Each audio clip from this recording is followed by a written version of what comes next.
Chapter 265. There would always be many cliché stories repeated in a bar, especially when a woman like Shang Qiu, who had the ability to cause a commotion, passed by.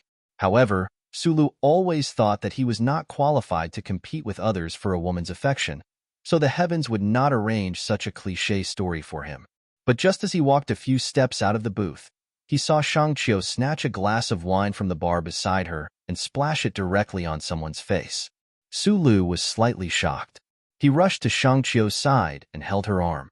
It was slightly cold to the touch, and the back of his hand was tender and smooth. It was quite moving. "Are you okay?" He did not have time to see who was on the other side of the conflict. He lowered his head and asked Shang Qiu, "Did someone reach out to you?" "I'm not drunk." Shang Qiu frowned, but she did not know that she had buttoned the wrong button on her shirt. She waved her hand and said, "No one reached out. It's just that this guy said something about a young master wanting to treat me to a drink." His tone was very annoying. Sulu was slightly startled. He turned around and saw a middle-aged man wiping the wine off his face. Looking at the middle-aged man's attire, he should be a powerful figure in the Federation. However, he was only inviting her on behalf of someone else. He did not know who the person behind this was.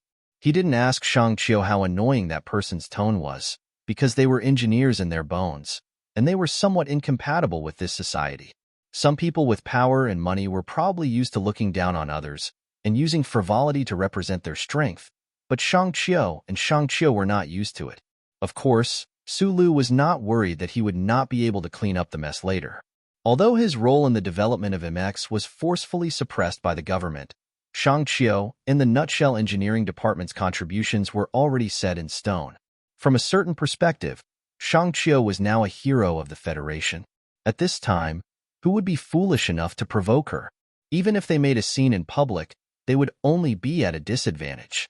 "I just want to invite this lady up for a drink on behalf of my young master. I don't know why I was treated so rudely," the middle-aged man standing not far away said angrily as he wiped the wine off his face. Sulu knew the details of the matter, so naturally, he could not answer. He looked up and saw that in the luxurious bar on the second floor of the bar, there were a few young people in luxurious clothes whispering softly. They would turn their heads from time to time, as if they were commenting on him or Shang Qiu. His eyes narrowed as he recognized one of the faces. He also found that the back of the person who was facing him was somewhat familiar.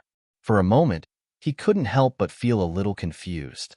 Although this bar was the most famous high-end nightclub next to Capital University, with the identity of the young man's family, he shouldn't have come to such a place. He didn't want to cause trouble, but he wouldn't torture himself to apologize to the middle-aged man in front of him.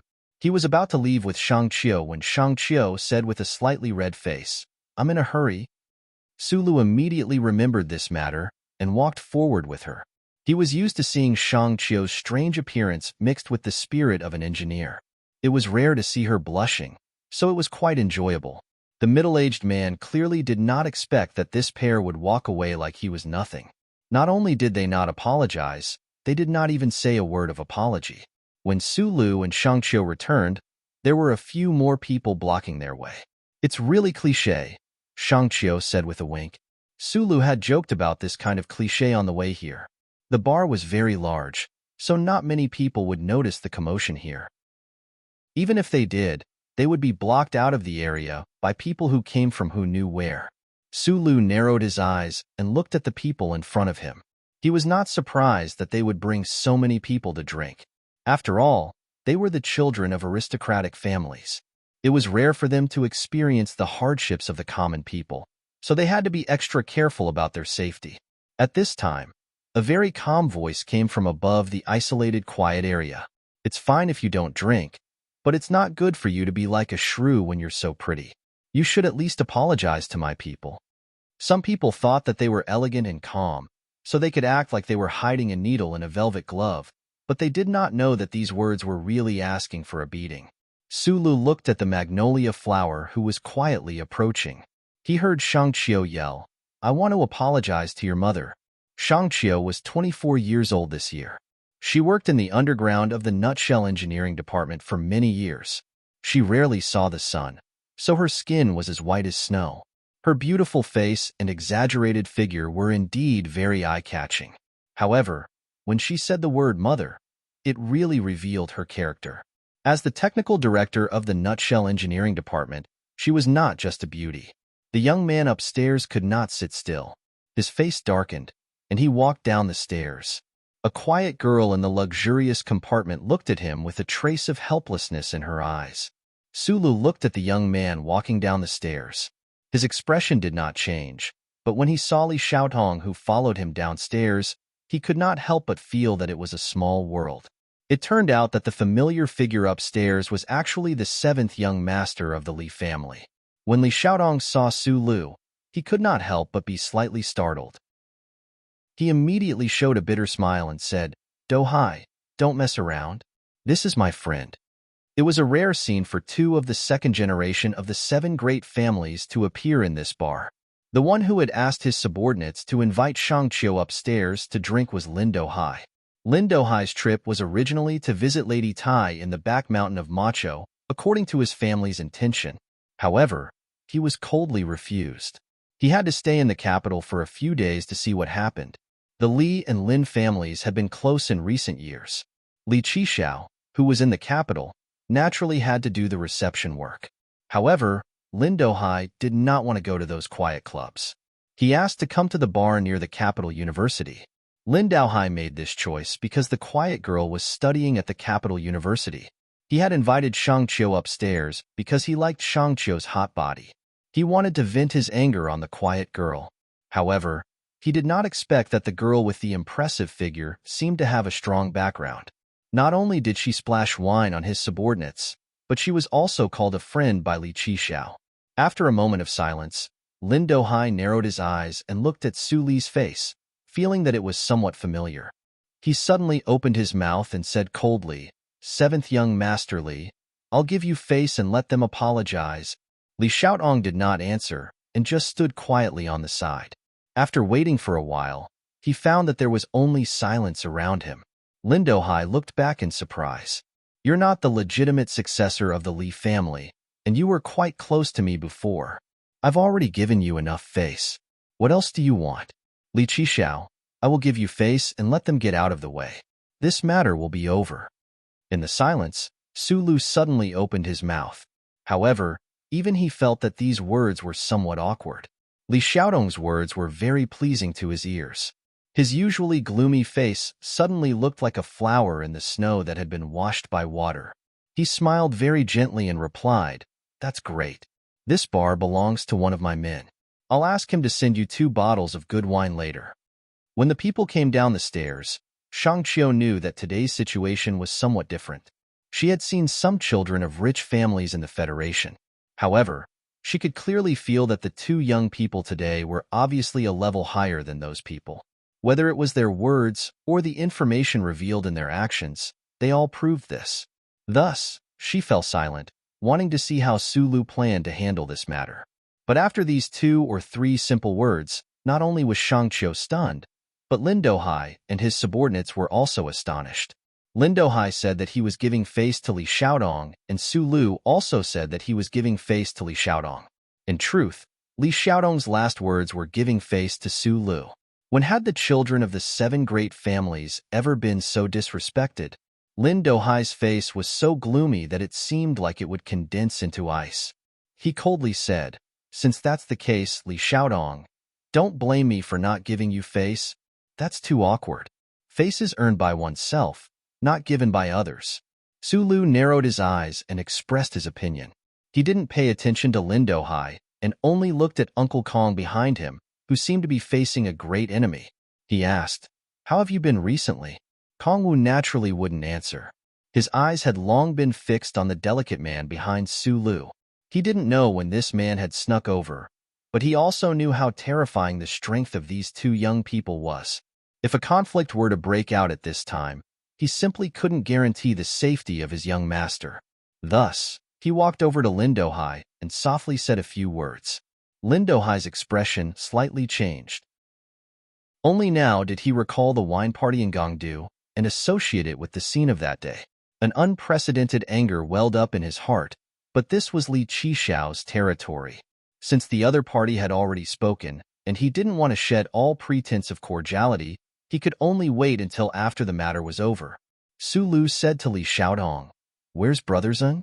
Li Xiaodong smiled bitterly and said, "I'll tell you in 2 days." Watching the man and woman leave, Lin Dohai was silent for a long time at the top of the stairs. He turned his head to look coldly at Li Xiaodong and said, "Don't you have anything to say?" Li Xiaodong glanced at him indifferently. He didn't need to explain anything, but he knew that this person had remembered Su Lu. In order to help Su Lu reduce some of the trouble, he opened his mouth and said, "He is Su Lu." Su Lu. Lin Dohai repeated this name silently in his heart, thinking that he understood Li Xiaodong's fear. The inside story of the mecha battle had been sealed, but it couldn't stop existences like the 7 great families from finding out the details. In his impression, this was an even crazier person who had forced Mad Manly to call him uncle. Li Xiaodong ignored him and walked up the stairs, a cold smile on his lips. He thought to himself, "The girl you wanted to force up to drink with is probably Shang Qiu from Nutshell. Even your family's Dean Lin was flipped over by this woman. So who do you think you are?" Lin Dohai stood where he was, unmoving. With the mention of Su Li's name, he thought of many things, including the commotion caused by the mecha battle a few days ago. The double humiliation made it impossible for him to stay in this bar any longer, especially when he thought of that quiet girl who had been watching this scene from upstairs. He felt even more furious, and he left with his subordinates in a huff. Dohai still has a childish temper. "I hope he can change it after marriage," said Li Xiaodong as he looked at the quiet girl on the sofa. "My engagement with him has already been annulled, but he came to school to see me today. After all, we've known each other since we were young, and he knew you were here too, so I didn't reject him. I didn't expect him to lose his composure like this." The quiet girl gently brushed her fluffy black hair, a trace of sadness in her beautiful eyes.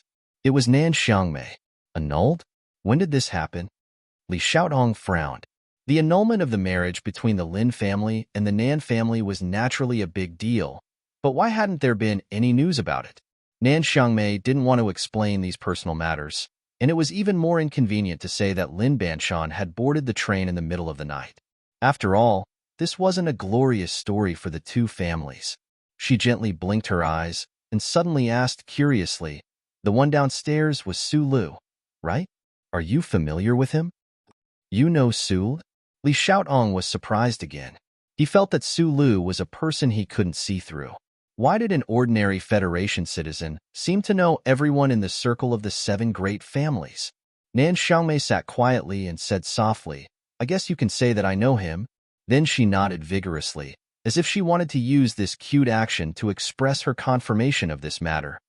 "I met him on the train." Nan Xiangmei smiled, revealing her pearly white teeth. She wasn't familiar with Li Xiaodong, but she found that he seemed to know that person. "He's an engineer from Nutshell. How do you know him?" Li Xiaodong's hand that was holding the wine glass slightly stiffened. He thought of the racing in the suburbs of Wangdu and the knife light in the ivy garden. He couldn't help but laugh at himself and said softly, "He's the biggest investment I've made in my life, and from what I see now, it should be a steady profit." Li Xiaodong and Su Li's private dealings couldn't be hidden from the eagle-like eyes of the family elders. Li Xiaodong subdued the master invited by the family, Brother Zeng. But now Brother Zeng was transferred away. This should be a warning from the family to him, but 7th young Master Li wasn't worried about this. Su Lu, whom he invested in, had begun to stand out and shine in the Federation. A firm calculator was a businessman. He would never place all his resources on one planet, and he would never place all his chips on one side of the planet. Just like a hedge fund, Li Xiaodong had invested in Su Lu a long time ago. After the battle with Ka Qifeng, this vision was bound to be praised by the family, although Su Lu had an extremely bad impact on the family's affairs. Nan Xiangmei looked at him who was lost in thought. She gathered her courage and asked softly with a slightly red face, "Can you tell me his contact information?" Li Xiaodong, who had always been calm and even a little gloomy, was dumbfounded when he heard this request. "Didn't you say that you knew each other? It turned out that you just met by chance, but now you want Su Li's contact information?" Although Li Xiaodong now thought that he and Su Lu were friends, he still felt that life was unfair. A guy who used to be a soldier made Zhou Yu, whom he and Mad Manly both liked, pregnant, and now seduced the daughter of the Nan family, who had the strictest upbringing among the 7 families. How could he summon the courage to chase after her? Chapter 266. It's not that I'm a troublemaker, Shangqiu angrily explained to her companions. She buttoned up her shirt and waved her hand. I don't usually dress like this. That day in the command hall, you all saw how solemn and serious I was dressed. The engineers of the technical team hurriedly nodded. Sulu scratched his head and said with a smile, but I remember that you wore even less than this in the engineering department. Shangqiu knew that he was talking about the video. She chuckled and said, I never thought of myself as a woman in the engineering department, because these guys are not men in my eyes. The members of the technical team all nodded with a bitter face. They thought that only after working together for a long time could they know how perverted and strict this woman's requirements were. After the party was over, Sulu drove Shangqiu back to the hotel. Looking at the road ahead, he explained, the person who invited you to drink today is the young master of the Lin family, one of the 7 major families. Shangqiu was slightly stunned. Her eyes moved as if they could speak. Looking at his profile, she shook her head and sighed. I know that you have connections with the Ministry of National Defense. Otherwise, that perverted major of the 83-84 unit would not be responsible for protecting you in Harbor City. But I didn't expect that you have connections with all the major families in the Federation. Sulu shrugged and said, it's just something that happened in the past 2 years. I feel a bit confused. Hee, are you jealous of me?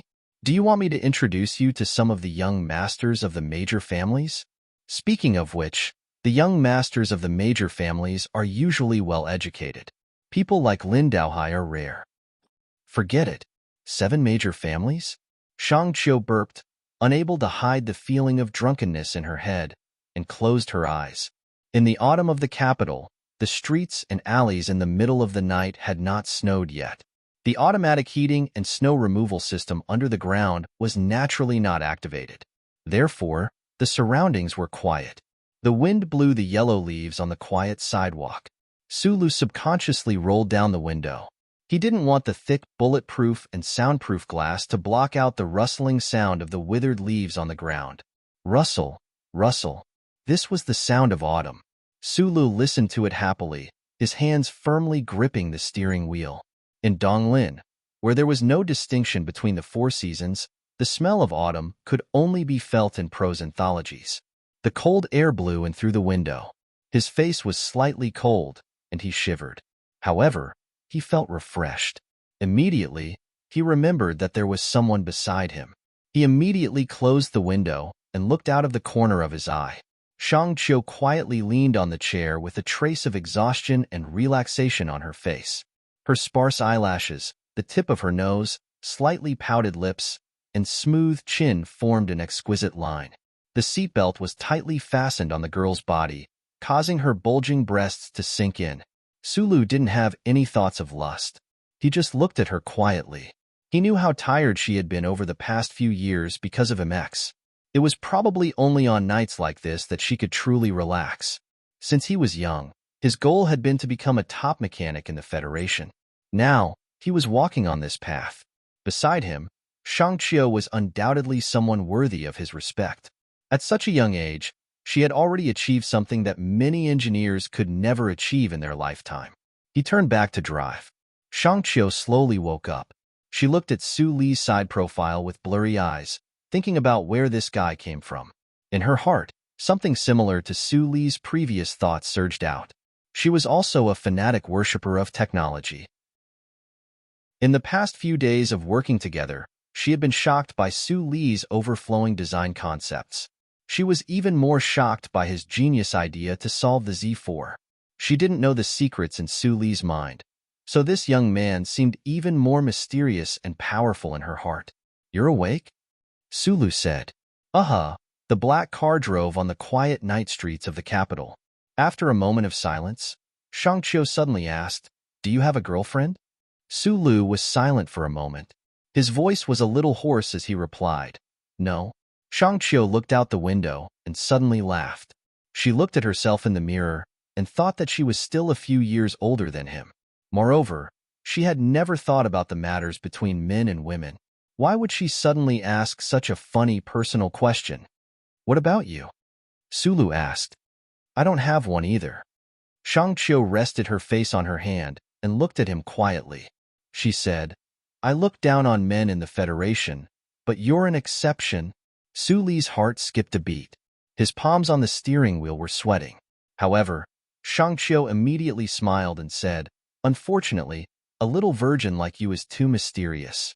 I just want to quietly stay in the engineering department. Although it was a joking explanation, it vaguely pointed out something. Su Li's young heart felt like it had been frozen. It was not to describe cold disappointment, but to describe a crisp, cool, and very comfortable feeling. Su Li's face was a little hot. He did not understand why the girl with the impressive figure beside him would say such a thing.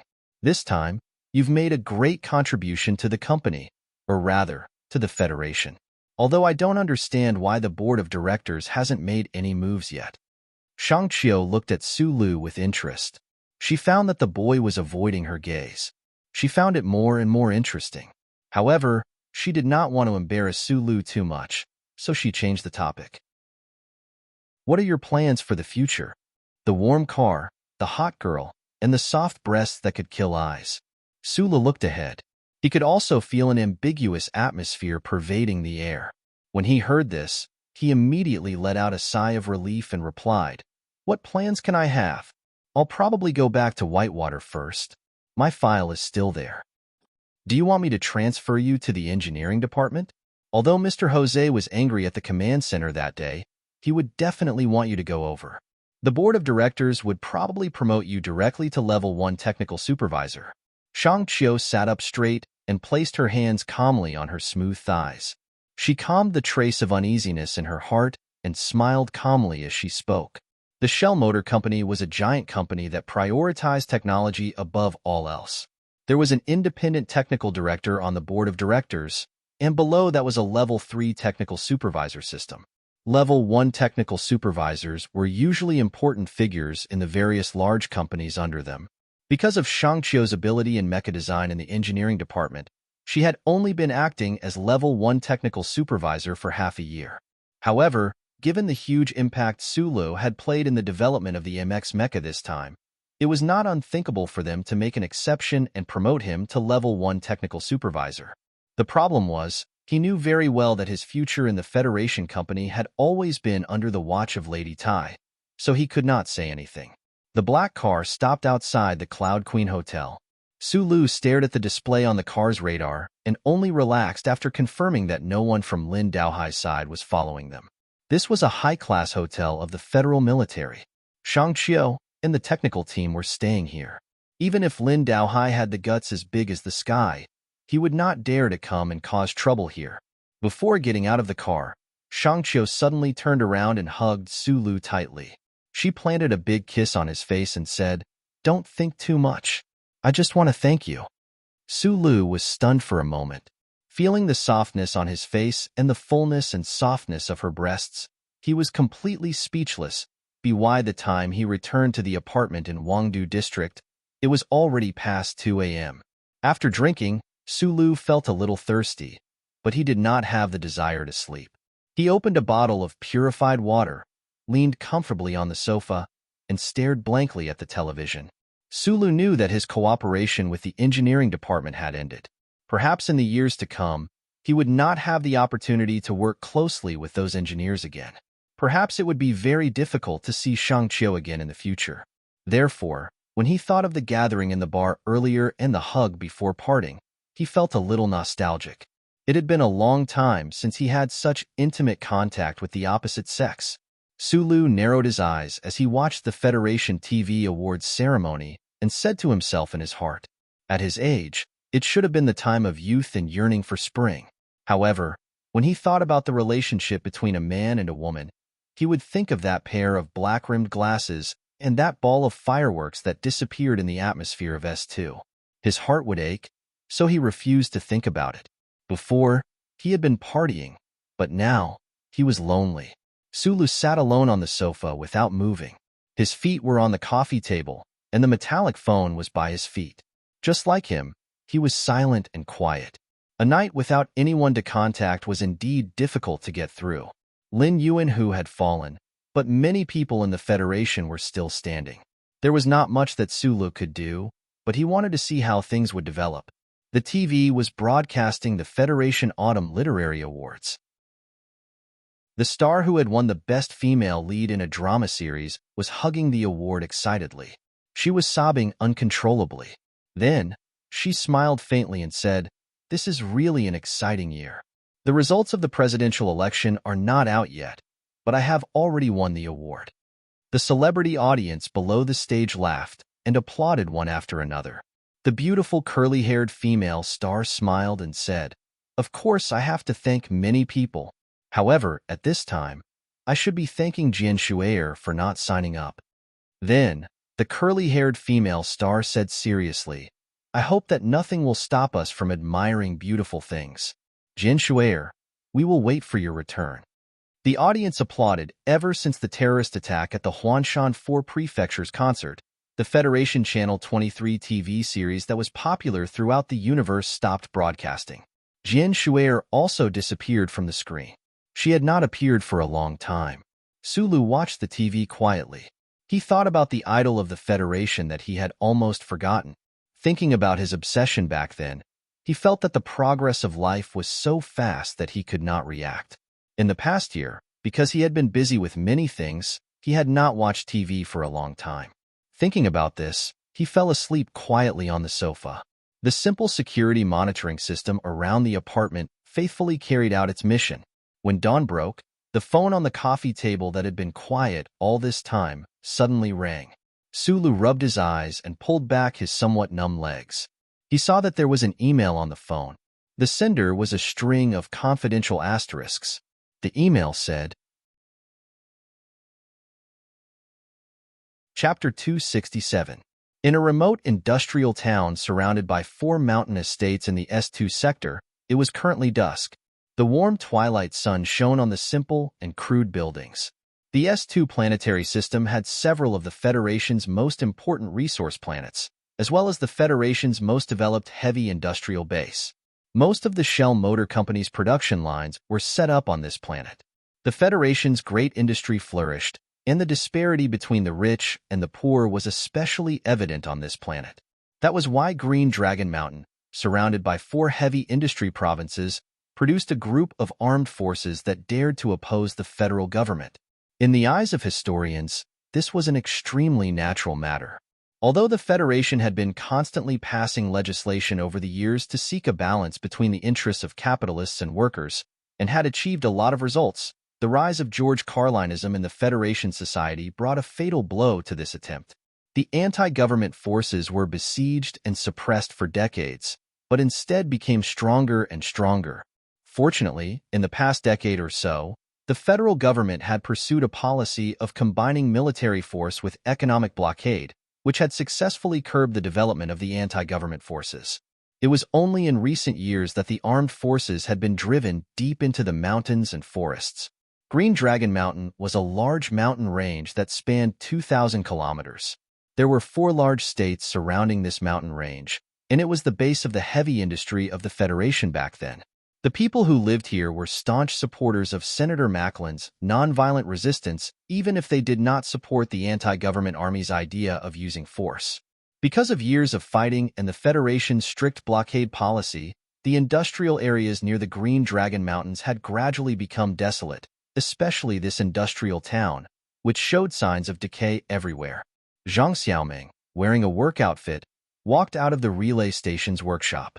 She smiled and greeted her colleagues who passed by her before walking back to her room. She had been in S2 for more than half a year. Under the arrangement of her leader, she entered the industrial town incognito. Nominally, the relay station was actually a hidden information node of the anti-government forces intelligence organization in the mountains, and she was the person in charge here. In the past half a year, Zhang Xiaoming experienced the terrorist attack at the concert, and also personally experienced several secret military encirclements by the government forces. Although the government did not admit to those small-scale encirclements, and the real executors were the 3 large security companies in the Federation, those battles of blood and fire, the deaths of her companions, and the torn flesh of her companions made her mature quickly. She was no longer the young girl who only knew her ideals. The treachery and cruelty of the Federation government taught her a lesson. It made her give up any illusions. Deep down, she began to doubt Senator Medellin's idea of nonviolence, as well as his idea of joining the Federation government. Was it a legitimate seizure of power, or was it a form of capitulation? This industrial town was the fourth location of the relay station that Zhang Xiaoming was in. The previous three had been mercilessly destroyed by the government's mercenaries. Many of her companions had died, but Zhang Xiaoming did not become numb to death. Instead, she became more serious in her work. She carefully and quickly combed through the information sent back from the capital, and then sent it to the mountains through a secret channel. In the canteen, Zhang Xiaoming bought a box of potatoes and beans. Along with white rice and accompanied by the sunset, she squatted by the forest and began to eat her dinner. From time to time, she would push her hair to the side. The black-rimmed glasses were no longer there. Her originally beautiful face was a little darker, but it also made her look healthier and more determined. The food was not delicious, but Zhang Xiaoming ate it with relish. This was because she knew that even this food was extremely difficult for the guerrillas under the Federation's strict blockade. After finishing the last mouthful of rice, before she could wash the dishes, she was called back. "Why are you here?" Zhang Xiaoming looked at the middle-aged man in front of her and asked in surprise. In the entire relay station, she was probably the only one who knew that this middle-aged man was the head of the intelligence organization of the anti-government army. He was called one of the 5 people worth learning from by the young master of the Tai family. "Have you sent the information?" "Yes," Zhang Xiaoming answered briskly. The middle-aged man was silent for a moment, then looked at Zhang Xiaoming and said, "You should have already seen my analysis. Behind the Federation's new Mecca, there is the issue of the presidential election. The organization has long been unable to control Senator Medellin, but you should know very well why Su Lu is involved in this matter." Zhang Xiaoming lowered her head and said softly, "I understand." The middle-aged man said, "The organization does not want a young person who sympathizes with the progressive forces to be in danger because of a misunderstanding like this. That is why they agreed to let you contact him and tell him that you are still alive." "Thank you," Zhang Xiaoming said. "Get ready. We are about to leave," he said with a serious expression.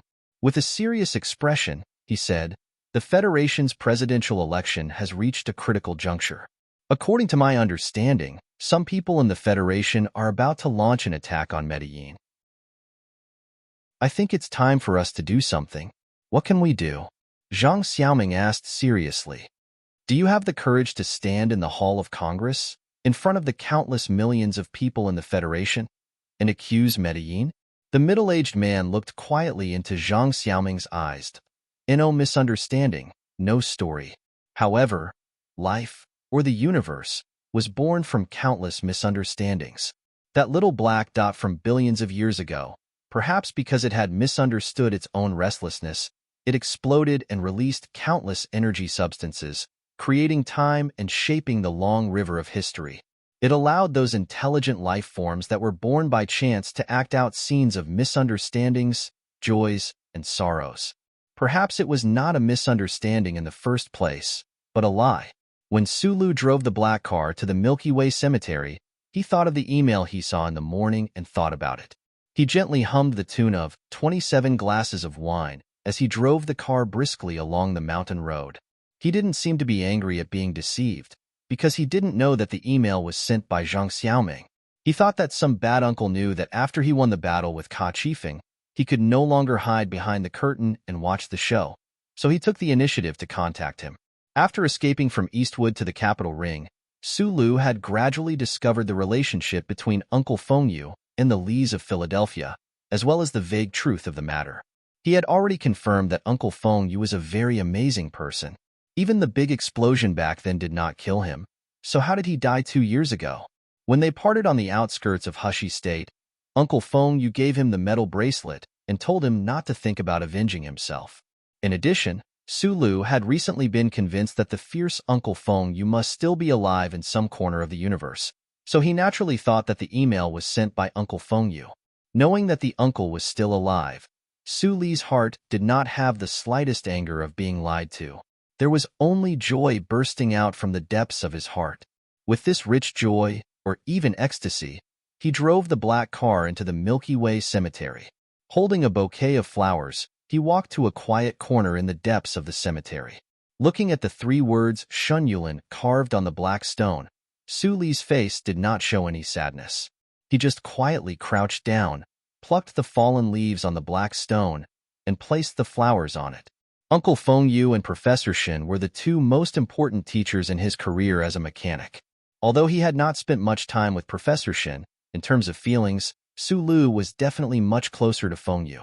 However, the trust Professor Shun had placed in him before he passed away made him feel incomparably warm. The uncle was still alive, and the core data left behind by Professor Shin had helped the Federation successfully develop the MX Mecha. All these happy things gathered together. In this past year, Su Li's mood had rarely been so relaxed and happy. He lit 2 cigarettes. One was placed on the edge of Professor Shun's tombstone, while the other was held between his fingers. He slowly inhaled. Light blue smoke rose up in the late autumn cemetery, just like the fog in the mountains. Perhaps it was because of the smoke, but Su Li's eyes were somewhat sore. Very naturally, he thought back to the scene of the professor sitting on the ladder in the laboratory and smoking with him before his death. He looked at the black tombstone, and after a moment of silence, he said, "Professor, we succeeded." In the next few days or so, the Federation government would hold an official press conference to announce the development process of the MX Mecha. With the Federal Academy of Sciences' reputation in tatters, on the Shell Motor Company's little white flower mecha, in the history of the Federation, the soon-to-be-forgotten name of Shenyulan would definitely be remembered. The sound of footsteps suddenly rang out in the cemetery. Su Lu stood up and turned his head to look. He saw a white-haired old man, accompanied by several people, walking in his direction. Su Lu had only seen this old man's back from a distance at the entrance of that high-class hotel. However, from the countless photographs in books and magazines, as well as the scenes in the news, he quickly recognized the other's identity. He just didn't understand why this person would come to the cemetery. Lin Yuanhu slowly walked up to Professor Shin's tombstone and looked at the eternal sleeper in the grave. In just a few days' time, this leader of the Federation's academic community looked many years older. His entire person was like a withered tree, ready to fall at any moment in the autumn wind. "You're Su Lu, right?" "Yes.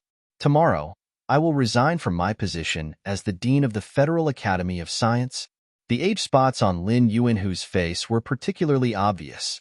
Su Lu noticed this, but then he thought of Professor Shun's appearance before he died. After a moment of silence, he suddenly said, "Why did you come? Do you want to seek inner peace?" "I have been to this cemetery before." Lin Yuanhu gently coughed twice, stopping his entourage from coming forward. He said in an old voice, "I just hope to be able to obtain his or your forgiveness." Su Lu looked at him quietly. Shang Qiu had already described the scene in the command hall to him in detail.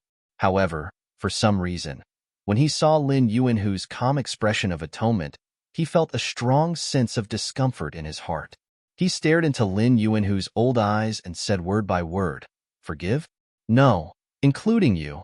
I will not forgive a single one of them. Your performance doesn't mean that you are open and honest enough. You were just beaten down by the trap I planned for half a year. You had no other choice. In the end, you just wanted to play the role of a calm, atoning old man, a man who admits his mistakes.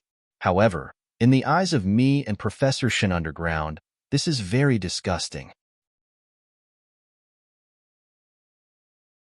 Chapter 268.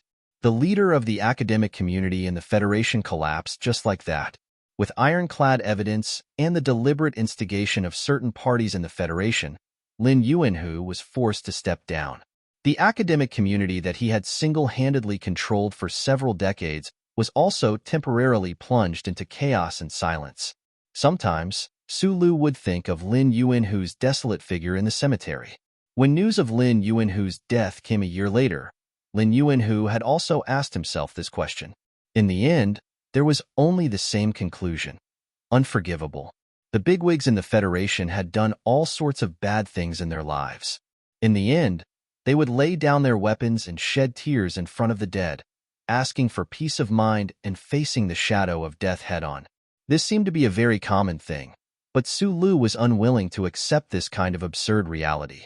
He knew very well that many people, including Lady Tai, were very angry at this plan that he had been planning for half a year. The Tai family had only wanted to use the new mecha standards to attack their opponents in the presidential election, but they had also shrewdly hoped to control this conflict within a certain range. Sulu had dealt a blow to Lin Yuanhu in the Federal Academy of Science. It had really been too ruthless and thorough, and had already exceeded the limits of those people. A small fry had finally overthrown a giant in the upper echelons of the Federation. This would probably make some people feel a chill run down their spines, a sense of insecurity that came from outside the rules. But why hadn't the Federation government tried to cover up this matter? At the very least, why had they tried to minimize the impact of this scandal? Sulu sometimes thought about this question. He didn't know which people in the government had stood on the opposite side of the 7 great families. Sulu had helped the Nutshell Engineering Department develop the MX Mecha and had personally struck down Zihai at the summit of Kaki Peak. The insider trading between the Li family and the Federal Academy of Science, as well as that pair of presidential candidates, had fallen into his hands alone. The Li family had dominated the financial and economic field of the Federation for a long time. They had spent a lot of money on the presidential election. Su Li's actions had naturally offended the Li family. Indirectly, he had also become the absolute enemy of the Lin family. If an ordinary citizen of the Federation knew that 2 of the 7 major families of the Federation were constantly trying to erase their existence, they would tremble in fear. They would either flee to Bermuda and fight for their lives, or simply commit suicide. However, Sulu wasn't worried about this. At least for now, he still had Lady Tai's shadow behind him. As long as the cooperation continued, those people wouldn't be able to do anything to him directly. But what about the future? Sulu thought about the future. If Tai Ziyuan appeared again in the future, he believed that Guy would definitely save his life. Moreover, his main focus at this time was on the Federation's well-developed news media. In the 67th year of the constitutional era, the Federation's news media and internet were bustling with activity. The presidential election, the terrorist attack on the 4 states surrounding the mountain, the epic-making new MX Mecha, the plagiarism scandal at the Federal Academy of Science. One major event after another happened, making the reporters and broadcasters extremely excited. The citizens of the Federation were still in a daze. In the past 2 days, the news media had been paying attention to another major event. This event was related to the presidential election that was about to begin. Naturally, it attracted the attention of countless people, including Sulu. This was because on his list of unforgivable people, Senator Macklin was undoubtedly at the top of the list. However, he couldn't do anything about the political world, so he could only watch calmly. He wanted to see when the things that Shi Qinghai had passed to the Tai family through him would explode. However, even he didn't expect that the explosion would happen on Cabin Street, the street where the Federation's serious media gathered. From what he knew, the Tai family's influence had always been on the news department of the Federation's television station, and not on the newspapers. On a certain day in late autumn, in the daily of the Capital Special Administrative Region, there was an inconspicuous article published behind the successive reports on the plagiarism scandal at the Federal Academy of Science. The article took up very little space, like a small piece of tofu. The plagiarism scandal had been exposed, and it had caused great damage to the election of Ross Macklin's presidential candidate. This article started from the ethics of Dean Lin Yuanhu, but it didn't fall into the trap of doubting the ethics of Ross Macklin's campaign partner. Instead, it directly pointed the spearhead at the terrorist attack on the 4 states surrounding the mountain. In this very short article, the Daily of the Capital Special Administrative Region directly accused Senator Macklin of being the mastermind behind the terrorist attack on the 4 states surrounding the mountain through detailed and simple investigation evidence, as well as unnamed sources of information. If a normal newspaper published such a shocking article, it would only be laughed at by the majority of the Federation's public. It would be treated as a snack after a meal, and they wouldn't pay attention to it at all. They would just throw it into the trash can. Senator Macklin, who advocated nonviolence for decades, resolutely broke away from the armed forces of the anti-government army and joined the democratic reconciliation process of the Federation, was actually a terrorist? No one would believe this at all. However, the Daily of the Capital Special Administrative Region was not a normal newspaper. This was a serious newspaper that had been passed down for countless years. It was strongly liberal, and some people even regarded it as a George Carlin media outlet. It had always been respected by intellectuals and ordinary people, and had a very high authority. Such a serious newspaper made such a serious accusation, and attached to the article were the signatures of Chief Reporter Wood and Chief Editor Bob, which was enough to show the determination and confidence of the Daily of the Capital Special Administrative Region. Immediately, the vending machines on the streets of the capital were completely sold out. People hurriedly walked in the cold wind, holding a copy of the Daily of the Capital Special Administrative Region in their hands, reading it with an expression of disbelief, cursing something. Immediately afterward, the citizens of various states and regions who read the article through the electronic version of the Daily of the Capital Special Administrative Region were also shocked. Those colleagues in the news industry didn't understand why the always rigorous Daily of the Capital Special Administrative Region suddenly threw such a heavy bomb. It should be known that to accuse a well-respected presidential candidate, Chief Editor Bob and Chief Reporter Wood, was tantamount to gambling with a lifetime of professional reputation. No, it was gambling with the reputation that the daily newspaper had accumulated over countless years. Almost at the same time the newspaper was published, the phone in the editor-in-chief's office rang. The big shot behind the newspaper roared angrily, asking Chief Editor Bob to immediately recall the newspaper and eliminate the impact immediately. Bob, are you crazy? Every family dares to offend politicians. But do you know what you are doing? That is Medellin. At least 1 billion citizens in the Federation follow him. Countless scholars trust him, and you are saying that he is a terrorist. I know very well what I am doing. Chief Editor Bob moved the microphone a little further away and said calmly, I know even more clearly that the Sanlin United Bank is above the board of directors, and the Lee family is supporting the election of Governor Ross and Senator Medellin. But please don't forget, I am in the newspaper business, not the bank business. The big shot on the other side of the phone panted heavily, and when he was about to say something angrily, Bob said coldly, My chief editor contract will expire in 2 months. Don't expect to oust me at this time. Even if an interim board meeting is called, I will stay in this office. If you don't want this matter to be known by the Federation, it's best not to have this idea. You should know that there are many media outlets in the Federation that are interested in this matter. Perhaps they are more interested in why I was fired by the board of directors of the bank controlled by the Lee family the day after I published this article. After saying such a long string of awkward words in one breath, Mr. Bob's face didn't turn red, nor did he pant. Instead, he felt very happy. He held the microphone with 2 fingers and gently put it down. The click was like an old-fashioned printer in a museum. It was very crisp and moving. Many years ago, the news workers in the Federation used those printers to produce many reports that seemed crazy at the time, but were later found to be very beneficial to the future of the Federation.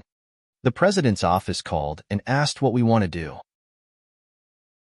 The door of the chief editor's office was pushed open, and Chief Reporter Wood, who had been secretly investigating in Area S2 for several days, walked in.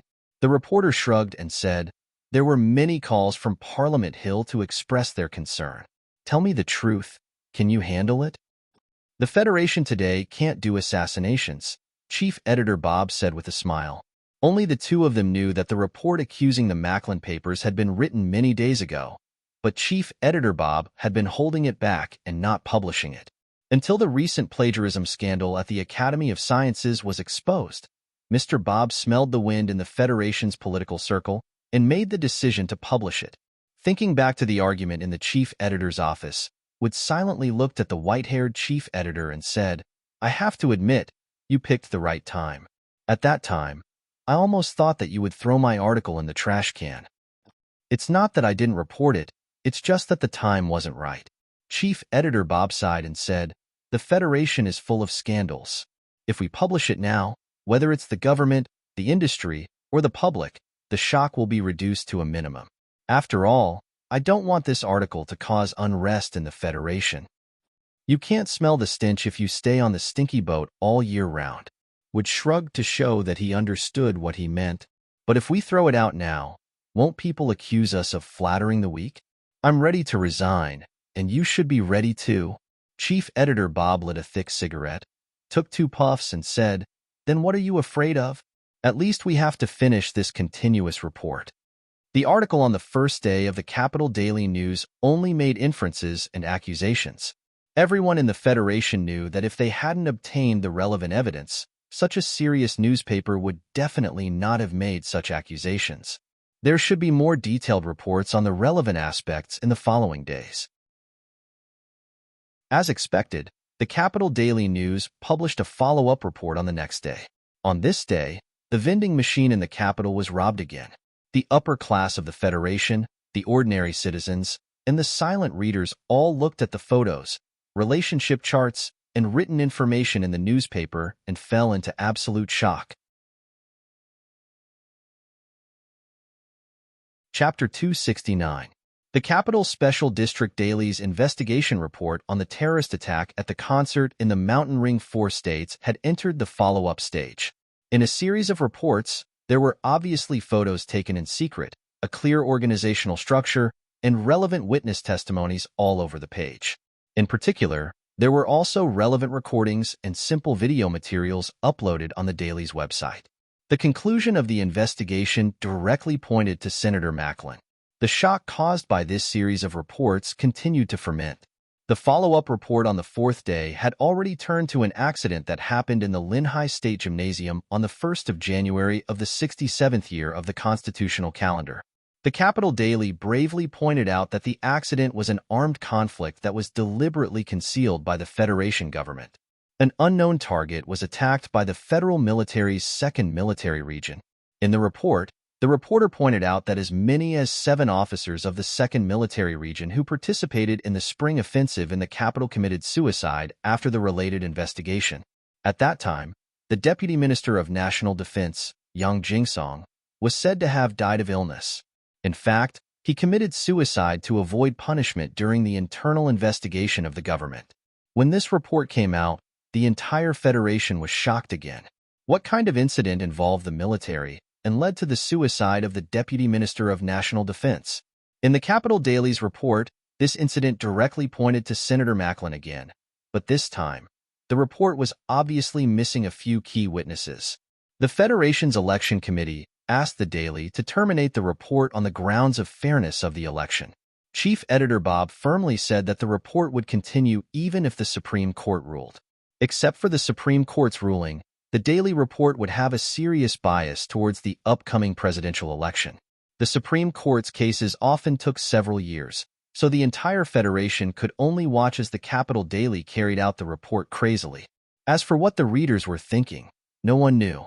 Due to the reputation and authority of the Capital Daily News over the years, as well as the fact that it was a George Carlinist in the first place, it was now accusing Macklin, the spokesperson of George Carlinism. Furthermore, with the secret evidence and logical inference, the credibility of the accusation was greatly increased. Many people began to doubt it. However, most people still thought that this report was purely based on the pictures and was a hysterical conspiracy theorist. The chain of evidence was very far-fetched and absurd. There were also many voices of criticism in the political and media circles. They felt that under such circumstances, the daily newspaper's report was clearly not rigorous enough. As for the young people who believed in George Carlinism, their way of expressing their attitude was much more direct. They angrily believed that this was the old stubborn forces of the Federation. They were unwilling to see Senator Medellin, who came from the 4 states and represented the bottom of society, become the vice president of the Federation. The Capital Daily News was the mouthpiece of these forces and was a shameless political lackey. Many reporters are waiting for us in the conference room, would glance downstairs with a solemn expression. His gaze passed through the moon eclipse symbol and landed on the dozens of Capital University students on Cabin Street. These students had come to the newspaper office to express their protest, but it had attracted even more reporters. Senator Macklin has created a rare image in the past few decades. In the entire political circle of the Federation, perhaps only Pabre can compete with him. However, in the hearts of the young students, this disciple of St. George is the idol who can truly represent their ideals of fairness. Chief Editor Bob tidied up the documents on the table and walked with Wood to the conference room. In the past few days after the report was published, the two of them had endured a huge amount of pressure that they had never endured before in their lives. This pressure not only came from the upper echelons of the Federation, but also from the anger of the ordinary people and even the incomprehension of their families. In just a few days, they looked a little haggard. The reporters in the conference room looked at the two people who walked in, exchanged glances, and then began to ask questions. Nominally, they were there to interview the protesting students, but in fact, they were more concerned about the accusations against Senator Macklin. Chief Editor Bob sat in a chair and looked around at his colleagues with a smile. He said, "If there's anything you want to ask, please ask. I used to be a reporter, so I know the torment of looking for answers." The reporters laughed, and then someone asked directly, "The pictures and recordings in the continuous report, are the sources legitimate? Where did they come from?" If this question isn't answered, I believe that the credibility of the report will be reduced a lot. The reporters wouldn't try to find the information, and the newspaper definitely wouldn't leak it. Even if they got the information, the newspaper might not dare to publish it. The young students who were protesting downstairs proved the risk of doing so. "We have to protect the source of the information, but in fact it was sent." Wood answered first, "Everyone is familiar with the law of the press. There is no question of legality in sending materials like this. As for the related investigation in Area S2, I spent 70,000 Federation coins and hired a dozen paparazzi to dig it up." Paparazzi from the entertainment line? The reporter shook his head in disbelief. Don't underestimate the paparazzi. As long as they are willing to pay, they are more efficient than the Ministry of Justice and the Federation Bureau of Investigation combined. Wood shrugged. After a few more questions, a middle-aged man who had been silent suddenly said, "Bob, I'm not interviewing you. I just have some questions about this report, and I want to ask you." Chief Editor Bob and the reporters in the conference room all knew the middle-aged man named Wu Chima. They were very familiar with him because he was a famous hard-working reporter in the Federation. Until now, he had written countless articles that disgraced the Federation government. Since it wasn't an interview, the reporters in the conference room tacitly turned off the recording equipment in their hands and listened quietly. Wu Chima deliberated for a long time before saying, "You know what kind of person I am, but I still think that it's not appropriate for you to throw out this report before the election. In the end, I still believe in Senator Macklin. Let's not talk about the credibility of your chain of evidence based on inferences, but what do you mean by inferences? Could it be that the blonde girl in the pictures isn't Macklin's secretary? Could it be that the guy in the foundation didn't explain what he did?" Wood angrily waved the newspaper in his hand. "But these people are all dead." Wu Chima frowned and said, "And I don't want to argue about this. I'm just thinking, if Senator Macklin is the mastermind behind this, why would he do this? Whether it's the reported assassination in Linhai or the terrorist attack in the Four Mountain Estates, what good would it do for him, who still has a strong anti-government attitude? Destroying the reconciliation agreement and atmosphere of the Federation, using those deaths to divide the people of the Federation into two political groups? Senator Macklin is definitely a mature politician. He wouldn't be unaware that this is not good for his path to the election. Moreover, during the terrorist attack, he was at the scene and almost died. The more opposite the Federation's political groups are, the more his anti-government attitude is a burden, not a layer of glory." Chief Editor Bob listened quietly, and the reporters in the entire conference room were also very quiet. Everyone was a reporter who ran the political line, so they were naturally sensitive in this regard. Naturally, they were very clear that Wu Chima's analysis was very reasonable. After all, Senator Macklin couldn't find the motive for doing these things. In fact, Sulu had thought about the question of motive a long time ago. Lady Tai had also thought about it. Even Lin Banshan had also thought about it in the grass beside the high-speed railway. However, these people, or people with great wisdom, couldn't guess what Macklin was thinking and couldn't find the reason for him to do this. After Wu Chima finished speaking, Bob was silent for a moment and said, "I also want to find the motive for him to do this, but I can't find it. However, I know one thing better. As a journalist, we only need to find the facts and tell the facts. The motive behind the facts is a problem that needs to be considered by the prosecutor. He raised his head, looked directly at the reporters in the conference room, and said calmly, "The newspaper won't convict a person. It will only tell the citizens of the Federation what the people around that person have done. As for whether they are guilty or not, the readers will have their own judgment in their hearts." Wu Qima didn't give up.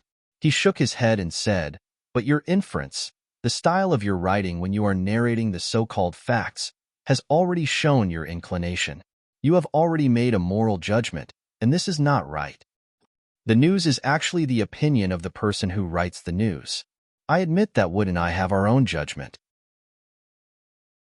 We have been using it cautiously, including in this report," Bob said. After the reporters dispersed, Wu Qima stayed and drank a cup of coffee in the chief editor's office. He looked at Bob and said seriously, "We have known each other for decades. What you said before could convince those young people, but it couldn't convince me. The newspaper's inclination is too serious. You convicted Senator Macklin in advance, and then you came to find evidence. Cautious? I think what you said about being cautious is a joke. It is indeed not cautious enough, but you have to be clear about the current time period." Bob stared into his eyes and said, "Such a person is about to be elected as the Federation's vice president. If he is really the person behind the scenes, the entire Federation will pay a heavy price for my caution. At that time, it will be a real joke. So you have the power to use the public opinion in your hands to pull him down?" Wu Qima put down the coffee cup and asked angrily, "You have seen our report, so you should have your own judgment. Do you think Macklin is guilty or not?" Bob looked at him coldly. Wu Qima was silent for a long time before he shook his head and said, "I don't know. Maybe I just don't want to see two positive figures in the political world, but they have deceived most people, including me. Whether he is guilty or not, it is a matter for the Ministry of Justice to investigate."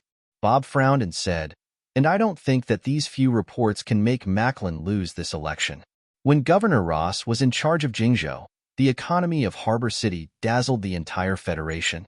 Coupled with Macklin in the background of the Great Reconciliation, their chances of winning are really high." "You support Pabre?" "I didn't plan to vote this year," Wu Qima asked. "I support this." Bob patted his left chest. Chapter 270. The shock caused by the Capital Daily News was still being amplified in countless galaxies in the Federation. That night, the last TV debate before the presidential election was broadcasted on the Federation's TV channel as scheduled. As early as 2 months ago, in the middle of the election process, several candidates who were far behind in public opinion had already announced their withdrawal and called on their few supporters to vote for the other two candidates. At 8:00 in the evening, Su Lu, who had not been assigned any work or received any transfer orders, sat quietly on the sofa alone and watched the TV screen intently. The news that Uncle Fengyu was still alive made him happy for a long time, but when he thought about which corner of the universe that guy was wandering, he had no choice but to give up the strong urge to find him. The most important content of his life these days was to pay attention to the progress of the Federation's presidential election. He defeated Lin Yuanhu, which indirectly and deeply affected this election. At least, many people who originally supported Ross Medellin because of Lin Yuanhu's call had already fallen silent. However, his strength was ultimately in technology. He had done what he needed to do, and the information that Mr. Schur obtained after narrowly escaping death had also begun to come into play. All he could do now was wait for the results of the election and wait for the Federation's judicial system to intervene. On the TV debate, the dark-skinned Senator Pabre did not mention the recent plagiarism controversy at all, nor did he use the continuous reports in the Capital Daily News to make an issue of it. He chose a senior member of the Federation Management Committee as his partner. The two of them sat in the specially arranged venue of the Federation's TV station and described their governing program and reform plans for the Federation in a deep voice. The expected fierce debate did not happen, but the four candidates still performed extremely well with their eloquence and calm demeanor. Pabre, who was a lawyer, was originally a famous orator in the Federation. Since he stepped into politics, every speech he made was considered a model by campaign experts. Senator Medellin was an even more outstanding politician. Whether it was a long time ago or in the recent 2 years, his articles published in the Capital Daily News were read by countless people. Sulu watched the TV debate end and felt a little bored. Just as he was preparing to practice diligently like he had done countless nights in the past, the remote control subconsciously changed to another channel. This channel was playing a campaign advertisement for Ross Medellin. At this time, it had just used detailed data to describe Governor Ross's absolute economic control and was talking about Senator Medellin's life. Looking at the old photo on the TV screen, the innocent child, Suli's eyes narrowed. The first work of the masters of art and literature was their diapers, and a peerless villain like Medellin also had an innocent past. In the 16th year of the 37th constitutional era, the first imperial invasion ended and the Federation won. The S2 heavy industry fell from its wartime status and countless workers lost their jobs. His parents were kicked out of the factory apartment, and he had to work to support them.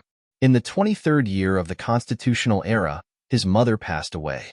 He joined the Federation Expeditionary Force and received a Purple Star Medal. But he was expelled from the army because he did not carry out the withdrawal order of the army commander. In the 27th year of the constitutional era, his business failed and his father passed away. With an unexpected financial aid, he entered the School of History and Economics of the Capital University.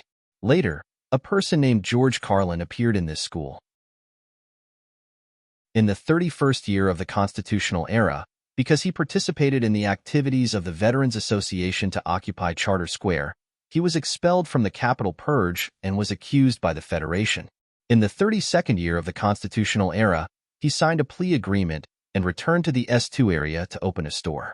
He got engaged, but less than 2 months later, his fiancée died and his heart was broken. In the 33rd year of the constitutional era, the store went bankrupt again. He had a complete mental breakdown and was bedridden for 6 months. In the 34th year of the constitutional era, he participated in the election of the third-class city councilor, but did not obtain enough signatures, so he was not included in the nomination list. In the 35th year of the constitutional era, he entered the Green Dragon Mountain alone and joined a guerrilla group. But he was suspected of being a spy of the Federation Investigation Bureau and was imprisoned in a single cell for 10 months. In the 36th year of the constitutional era, he tried to become the spokesperson of the anti-government army, but failed. In the 37th year of the constitutional era, because of the internal strife of the anti-government army, he was only 3 minutes away from death. In the 41st year of the constitutional era, he was successfully elected as an alternate member of the Anti-Government Army Committee. In the 43rd year of the constitutional era, he fought for a by-election in the first half of the year, but failed. In the 47th year of the constitutional era, he was re-elected as a member of the Anti-Government Army Committee and has been re-elected ever since. In the 51st year of the constitutional era, he proposed nonviolence, but was attacked by an assassination at the Green Dragon Mountain Airport. The investigation has not yet concluded. He was seriously injured and recuperated for 2 years. In the 54th year of the constitutional era, he represented the anti-government army and participated in the election of the 4 states surrounding the mountain for the first time, but failed. In the 58th year of the constitutional era, he succeeded in the election of the 4 states surrounding the mountain, but was disqualified by the Federation Election Committee because he violated the plea agreement signed with the Federation that year. In the 59th year of the constitutional era, he came to S1 to report to the Federation High Court and asked for the right to be elected fairly. In the 60th year of the constitutional era, the High Court ruled that the election 2 years ago was valid, and he was successfully elected as a state senator of the Federation for the first time. He was born with nothing and faced setbacks throughout his life. He could have become a hero respected by the federal military, but because of his hatred of the invaders, he lost this honor. He could have become a scholar in a university, but because of his thinking about the unfairness of the Federation society, he was exiled to the edge of society. Countless elections, countless failures, 2 business failures, the tragic death of his fiancée, countless times on the verge of despair, but he did not give up, because he knew what he wanted to do for the Federation. That was why he was finally elected as a member of the Federation Management Committee and became a candidate for the vice presidency of the Federation. He is Senator Medellin, and whether he succeeds or fails this time is in your hands. This was a very exciting campaign advertisement. Sulu was a little entranced by it. These legendary life experiences, as well as the compassion hidden in the words, perfectly displayed Senator Medellin's life. In comparison, the campaign advertisement for Senator Pobre's campaign office was much more dull. Looking at the face of the innocent baby turned into a calm and gentle old man on the TV, Sulu licked his dry lips. He had done a lot of homework on this high and mighty politician, so he easily guessed that this campaign announcement must have been written by Medellin himself. At the moment when George Carlinism was prevalent, in an environment of great reconciliation in the Federation, Medellin's life was indeed a perfect role model in the hearts of voters. Sulu even believed that if it was not for the old political system of the Federation that needed to be appeased, the positions of Medellin and Ross would have been reversed. After the campaign advertisement ended, there was no new advertisement. This TV station actually began to broadcast an investigation report that accused Medellin of being involved in a terrorist attack. Sulu looked at the unfamiliar anchor with a serious expression, and then at the bloody and terrifying images of the concert on the TV. He was so shocked that he could not speak. Then, he clenched his fist tightly and waved it vigorously. The Federation TV station absolutely could not broadcast such things, because the election committee would definitely not agree. However, such a private TV station could not be controlled by anyone. The accusation against Medellin developed from the newspaper to the TV station. The vivid images, together with the recorded evidence and vague video evidence, suddenly became very lethal. For Sulu, the addition of more news media was like a spring breeze blowing overnight. All the flowers in the pear garden bloomed, comforting and looking forward to it. However, for most of the citizens and politicians in the Federation, these reports were like a bone-piercing cold wind. The thunder in South Dakota in summer made them feel somewhat frightened and uneasy. Regardless of whether it was the Capital Daily News or the TV station that was not very famous, they made serious accusations through their own channels. Although the evidence available was not enough, it was already somewhat shocking. Under the pressure of the media and the influence of the Thai family in every corner of the Federation, in the last days of autumn in the 67th year of the constitutional calendar, the Federation Management Committee finally approved the Ministry of Justice's application to establish an independent prosecutor for the Medellin case. In fact, the Ministry of Justice had already received the same report as the Capital Daily News 2 months ago. The secret investigation of Senator Medellin had also been carried out to a certain extent. However, without the authorization of the Parliament Hill, it was extremely difficult to carry out the investigation. Since then, the candidate for the independent prosecutor appointed by the Ministry of Justice had also been revealed. For the past 2 months, the secret investigation team of the Ministry of Justice had felt like they were unable to act freely. Now that they finally stood in front of the stage, they immediately began to work. In a very short period of time, they controlled the target they needed and began to retrieve the call records and internal documents of Senator Medellin's office. Inspector Xiao Wenjing had a serious expression as he led a few colleagues into the Parliament Hill. Under the gaze of the crowd, while waiting for the elevator, he said softly to Su Songzi behind him, "Teacher is under a lot of pressure as an independent prosecutor. We have to be careful when handling cases." Su Songzi nodded. Just yesterday, she had received a transfer order from the Internal Affairs Department of the Ministry of Defense to assist the Ministry of Justice's investigation work. Being able to participate in such a big case, this outstanding judicial talent also felt unprecedented pressure. However, they were professionals who defended the justice of the Federation. Although they knew that Senator Medellin had the support of countless powerful political figures and surging public opinion behind him, they still stepped into the Parliament Hill. Countless reporters swarmed up and waited at the bottom of the long stone steps of the Parliament Hill. Perhaps it would take many days, but they would not miss a single second of the shocking investigation process of the entire Federation. At this time, no one noticed that a black car without a logo slowly drove over and quietly parked by the lawn. It was like a spectator sitting in his seat.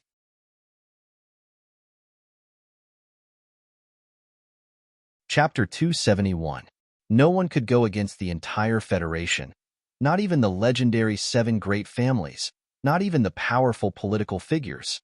Once the will of the Federation was expressed through a specific organization, powerful efficiency and terrifying power would descend upon the world. The investigation of the Ministry of Justice did not have the cooperation of the Bureau of Proclamation, but tens of thousands of Federation Bureau of Investigation agents and secret agents of the Ministry of Justice spread out like ants. They followed the paths that Senator Macklin had taken and the places that he had been to, and began to investigate the suspicious points in the evidence. The investigation process was very smooth and did not take long. The suspicious points found and the evidence sent by the mysterious person were enough to support many conclusions. When the 70-centimeter thick case file was sent to the Hall of Parliament Hill, even the most stubborn senator and the strongest supporter of that side had no choice but to agree to the president's request for an emergency meeting. In this emergency meeting of the Federation Management Committee, the Minister of Justice and the independent prosecutor from the 1st Military Academy gave a detailed explanation of the situation and, at the same time, expressed the seriousness of the situation.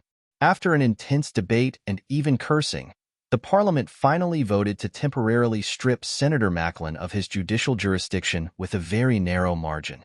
As Senator Macklin was still a candidate for the presidential election, he still needed the signature of the Supreme Judge of the Federation Court. When all these procedures were completed, it was already 2:00 in the morning. Parliament Hill in the middle of the night was not as solemn and peaceful as usual. It was filled with shouting crowds. Under the cold gaze of the huge statue in Charter Square in the distance, Senator Macklin's supporters held George Carlin's portrait and Senator Macklin's portrait in their hands. They shouted and cursed with all their might, and gave the riot police in front of them the middle finger. The bottom of Parliament Hill was divided into 3 areas according to the long stone steps. On the other side were Senator Pabre's supporters who believed that Macklin was a terrorist. They held the photos of the innocent victims of the terrorist attacks around the mountain and shouted in that direction without showing any signs of weakness. At the same time, the prosecutors of the Ministry of Justice who quietly walked along the stone steps applauded enthusiastically. However, these people were much fewer in number, but the huge pictures in their hands were emitting a stiff and cold aura, especially one of them. It was a picture of a little girl watching a concert with her eyes closed under a cold stone. Dust covered her face, and the blood on her face had also coagulated. Xiao Wenjing and Su Songzi led more than a dozen officials from the Ministry of Justice into Parliament Hill. They had been to the highest legislative building in the Federation many times over the past few days. Their initial nervousness and excitement had long turned into calmness and joy after obtaining a clue. However, it was clear that there were many more people demonstrating today than usual. The flashing lights on both sides were particularly dazzling, probably because the news had leaked out. On the street beside the lawn, a black car was parked there quietly. Sula lit a cigarette and took a light puff. Through the car's surveillance system, he watched the lively scene in the distant Parliament Hill. Finally, his gaze fell on the picture of the little girl. His fingers trembled as he held the cigarette, and he immediately aimed the image on the screen at the entrance of Parliament Hill. Whether it was the Department of Defense or the nutshell maneuver, it seemed to be a little difficult for them to deal with a meritorious subject like him. Therefore, he simply did not go to work at the Whitewater Company these days. Instead, he came to Parliament Hill every day. Being able to see Macklin brought to justice as soon as possible was what he looked forward to the most. When he discovered that Xiao Wenjing and Su Songzi were actually members of the investigation team of the Ministry of Justice, he could not help but be a little surprised. Then, he felt a sense of admiration in his heart. Not long after, the officials of the Ministry of Justice walked out of Parliament Hill. In the middle of the crowd, Senator Macklin, who was wearing a gray windbreaker, looked as usual and did not appear to be dispirited. The flashing lights immediately lit up half the night sky. Under the artificial light, the statues on the pillars of the Parliament Hill appeared lifelike and exceptionally ferocious. Senator Macklin was escorted down the stone steps. A few special official vehicles were waiting to take him to the Ministry of Justice for investigation. When the people at the bottom of the stone steps saw this scene, their emotions suddenly reached a peak. Countless supporters chanted the old man's name, sobbing as they scolded the shamelessness of the government. On the other hand, there were fewer people in the crowd, and they angrily shouted terms like murderer, baby killer, hypocrite, and so on. There was no expression on Senator Macklin's face. His footsteps were still steady, and his aged face was still calm and confident. He waved at the people who supported him to express his gratitude. "Senator Macklin, do you have anything to say?" The reporters who were stopped outside the safety zone shouted loudly as they pressed their shutters with all their might. Senator Macklin stopped in his tracks, smiled, and then raised his hands. The Ministry of Justice was not stupid enough to handcuff him. There was not even a plastic rope around his hands outside the sleeves of his windbreaker. "I've been handcuffed many times in my life, but I proved that I was right every time and came back safely." The Parliament Hill became a little quieter. Senator Macklin raised his hands with a smile and said, "However, today proved that the Federation is still full of invisible handcuffs everywhere. I don't want the Federation to fall into some kind of divisive mood because of this incident." Senator Macklin said loudly to the reporters and the people who supported him, "Go back, at least history will give its right judgment." Only history had the right to give its judgment. What about the law of the Federation? These few words of Senator Macklin vaguely revealed some kind of emotion in his heart. Suddenly, it infected the expressions of the supporters, and a sense of sadness grew in their hearts. Even the reporters momentarily forgot what they were supposed to ask. At this moment, the chief political reporter of the Capital Daily News, Wood, suddenly shouted at Macklin, who was on the stone steps, "The moral court in your heart has already sentenced you to death." Senator Macklin looked at the reporter who threw him down, smiled slightly, and did not say anything. Inspector Xiaowen Jing, who was next to him holding his arm, stiffened slightly. She remembered that the sentence that reporter Wood said was the focus of the last of the 17 editorials that Senator Macklin published in the Daily News. The angry people began to throw paper balls and spit at Wood. The scene was chaotic. A few special official vehicles, under the protection of the riot police, slowly drove away from Parliament Hill. Sulu turned off the remote monitoring screen and silently finished the last puff of his cigarette. He thought about the crowd and the angry young people just now. He thought about how even Zhou Xing did not believe that Macklin would do such a shameless thing at the beginning. He suddenly understood why he was unwilling to forgive Lin Yuanhu in the Milky Way Public Cemetery. It was because he knew very well that people like Macklin and Lin Yuanhu were the best, but also the most disgusting actors. Professor Shen once said that there was no such thing as reason in the universe. However, the major events that happened one after another in the Federation in the past 6 months seemed to prove that reason still existed, at least in the hearts of some people. Because of this understanding, because of the news that Uncle Feng Yu was still alive, Su Lu, who seemed to have been forgotten by many people, was very happy to be a spectator in a drama. He watched as murderers and arsonists were sent to court, and bridge builders and pavers were at ease underground. However, the development of the situation was out of his expectations. On the day that Senator Macklin was invited by the Ministry of Justice to investigate, demonstrations broke out in countless cities in the capital ring. The ordinary citizens of the Federation, who would never fully understand the dark side of politics, as usual, regarded Senator Macklin's case as one of the countless dark sides of the Federation. The thoughts of the people were very simple, very simple. Macklin, who came from S2, was an outsider in the political system of the Federation. He was a weakling, and he had no motive to commit such evil acts. Therefore, in the hearts of the people, Senator Macklin was definitely a victim, and the accusation by the Ministry of Justice was just a shameless plot by some big shots. Senator Macklin had worked tirelessly over the years to preach his nonviolent views, creating an extremely perfect political image for him. Coupled with the cries of the fanatical and loyal George Carlin activists, countless people of the Federation began to take to the streets in solidarity with the senator who had been deprived of judicial jurisdiction, especially in the university town of Linhai. Most of the students joined the demonstration, causing a large number of suspension of classes. The next night, as Senator Macklin's campaign partner, Governor Ross, held a press conference. In the press conference, he expressed his absolute trust and strong support for Senator Macklin's ethics. He angrily and discontentedly accused the government of the Federation of playing an extremely dishonorable role in this matter. He also stated that he would not rule out revealing some ugly truths at the appropriate time. He asked the Ministry of Justice to immediately release Senator Macklin and sincerely apologize. At the same time, he announced that the campaign office had submitted a letter to the court accusing the Capital Daily and a private television station of spreading false information, endangering public safety, defamation, and bribery of journalists.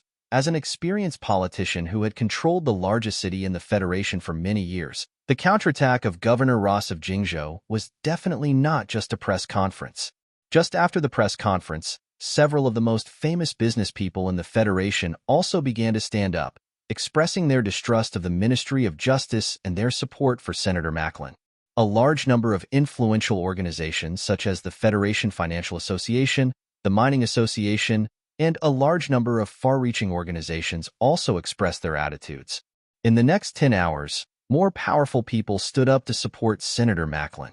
17 professors of the Capital University signed an open letter, and the Academic Committee of the Federation also expressed their concern. More media also began to stand on the side of the people who were protesting, waving flags, and cheering for them. They felt that it was unimaginable and unbearable for such a blatant act to happen on this day of the 37th Constitution.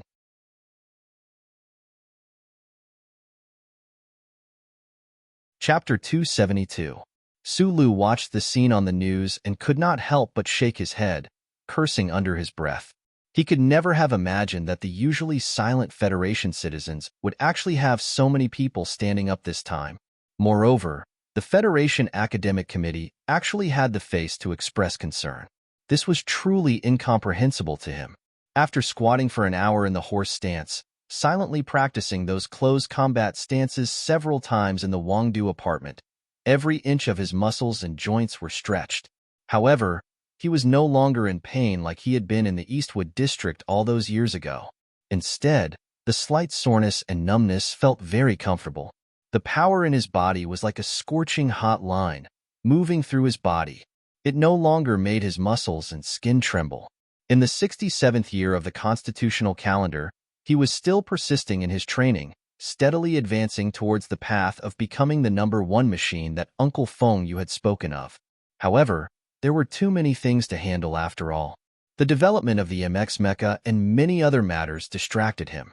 His progress had been stagnant, and there was even a faint possibility that it might regress. And after that battle at the peak of Kaki Peak a few days ago, under the pressure of Madman Li's powerful and terrifying strength, Su Lu had been stimulated by a certain emotion. He had a general understanding that whether it was in Federation society or the military, in the end, individual ability was the most important factor. When the situation or social system could not help every individual citizen, they could only rely on themselves. After taking a cold shower, he sat back on the sofa and began to watch the news again. This feeling in his heart grew stronger and stronger. In the past few hours, countless unexpected events had happened in the Federation. Like interstellar dust at the core of a galaxy, they constantly changed angles and colors, making the hundreds of millions of Federation citizens unable to take it all in. They were dazzled and frightened. Senator Macklin was being investigated by the Ministry of Justice. The public gathering outside the Ministry of Justice building had also been going on for a long time. It was already late at night, and candles were densely arranged on both sides of the street. Tens of thousands of supporters used silence to express their dissatisfaction with the government and their distrust of the Federation's judicial system. The lawn outside the Justice Department building had even been turned into a temporary command center by Ross Medlin's campaign office. Countless reporters had gathered there, and their cameras faithfully transmitted the images to every TV screen in every home. Governor Ross stood on a makeshift stage and waved his arms vigorously as he expressed his angry opinion. At the same time, he strongly urged his election opponent, Senator Pabre, to stop maintaining his hypocritical silence and stand up bravely to debate with him. Governor Ross's speech was interrupted by the applause of his supporters. At the end of the road, there was another group of people shouting slogans to punish the murderer, but their voices were so far away and soft. The news footage changed to the 4 mountain estates of Region S2. The former heavy industrial base of the Federation was where Senator Medellin made his fortune. His reputation here was unparalleled. However, for some unknown reason, after Senator Medellin was taken away by the Ministry of Justice, hundreds of millions of industrial workers remained silent. No one knew what was at work here. But tonight, the silence of the four mountainous states was finally broken. The workers of the 23rd Heavy Machinery Production Base of the Federation were the first to walk out of the factory. Soon after, more workers walked out of the factory and onto the streets. The four mountainous states' strike had thus begun. Whether it was Shi Qinghai, who was hiding in the dark, or the madam of the Tai family, or the senior officials of the Federation government, none of them had expected that the Federation, which had been peaceful for many years, would become chaotic just like that. Su Lu narrowed his eyes and looked at the dense crowd on the news. He thought of Zhang Xiaoming's unswerving loyalty to Senator Medellin. He knew that the old man had an outstanding ability to win people's hearts, and he suddenly felt uneasy. Li Xiuzhu had never believed the investigation conclusion of the Ministry of Justice. As a behind-the-scenes supporter of Ross Medellin's campaign, he had met Senator Medellin several times at fundraising parties. He had a very good impression of the senator, so good that he almost forgot that he had an anti-government background. He thought that Senator Medellin was an extremely mature politician. How could he do crazy things that wouldn't benefit his career at all? Those who supported Councillor Macklin had created a huge commotion in a very short period of time. It was definitely not just because of Councillor Macklin's reputation, but also because of the influence of the forces led by the iron schemer in the business world. Even so, when Li Xiuzhu heard about the four mountain estate strike, he was still a bit shocked. He felt more and more that his decision to invest in Ross Medellin on behalf of his family was a wise decision. Standing on the top floor of the Sanlin United Bank headquarters, Li Xiuzhu's handsome face flashed with a relaxed smile as he looked at the candlelight on the street in the distance through the glass curtain wall. People's hearts were not something that could be bought with money. At this moment, the phone beside him rang. Li Xiuzhu held the phone and said respectfully, "Father, according to the internal information from the Ministry of Justice, they will probably be unable to withstand the pressure from all sides very soon. The senator will be released soon and will only be put under house surveillance." The head of the Li family on the other end of the phone said softly with a hoarse voice, "Senator Medellin has always been deepening his influence among the younger generation of the Federation. He has considered himself as George Carlin's successor. He has been doing this for more than 10 years, and finally, there are results. Those fanatical young people will naturally do anything to follow him. But do you think this situation is the same as what we originally expected? I don't know where the Ministry of Justice got these messy materials, but it is very clear that the madam is adding fuel to the fire. Otherwise, the Parliament wouldn't have taken away Senator Medellin's judicial jurisdiction so quickly." Li Xiuzhu said calmly, "I admit that I underestimated the Tai family's influence and determination, but the situation is still under control." The other end of the phone was silent for a long time. Then, the head of the Li family slowly said, "Idiot, come back immediately. At this time, you still can't see that the situation is already out of control. What is in your stinky skin? If the madam is determined to solve this situation, do you think that those foolish people who are marching can go against her?" Li Xiuzhu held the phone and remained silent. He had a strange expression on his face. He didn't know where the problem was. The Federation government killed George Carlin. We can't let them kill Senator Medellin. At this time, I think that all the citizens of the Federation should stand up and express their position. I don't want to vote at all in this year's election. I even lean towards Senator Pabre, but the actions of the Ministry of Justice this time have disappointed me. How can the politics of the Federation be so dirty?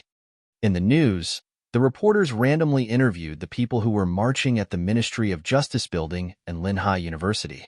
Those ordinary people's answers were very emotional. The situation is a bit out of control. Lady Tai lightly rubbed her forehead and said slowly, "That useless person from the Li family still can't see the danger. The 4 states around the mountains have already gone on strike.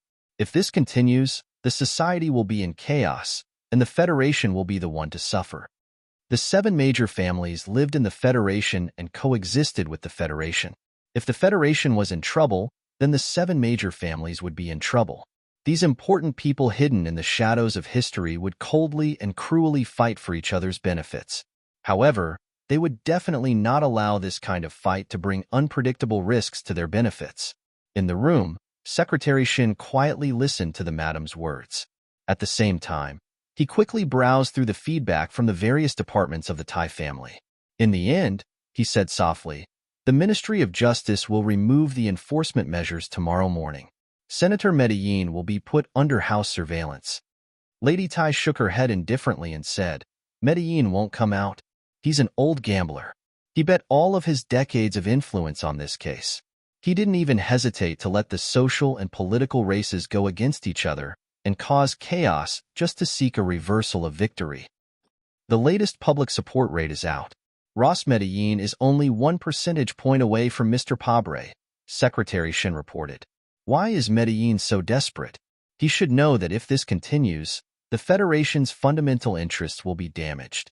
He won't have any good results. Madame Tai closed her eyes and thought. A person like her knew very well that the young people in Senator Macklin's office had played a role in the protests that had spread across the Capitol ring. The Lee family should stop very soon. They are not idiots. No family can bear the loss of the strike in the 4 states. Maybe Senator Medellin just wants fame? Secretary Shun tried to give an opinion. Lady Tai opened her eyes. After thinking for a while, she shook her head and said, I just can't figure out what this old fox wants. That's why I'm so cautious. Lady Tai said coldly, Medellin started a fire in the Federation. No one knows how big this fire will burn. I'm afraid he can't control it even now, but I don't know if he doesn't want to control it. If it's the latter, then he really should die. No matter what he wants, we must extinguish all of his hopes and force him to withdraw from this election.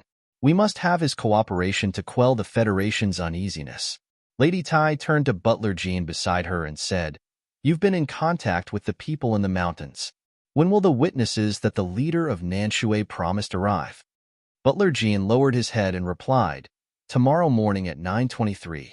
At 8:00 a.m. the next day, Inspector Xiao Wenjing walked into the room.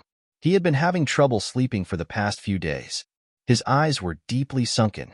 When he looked at the energetic and calm senator by the window, although he hated this person's hypocrisy, he couldn't help but admire his shrewdness.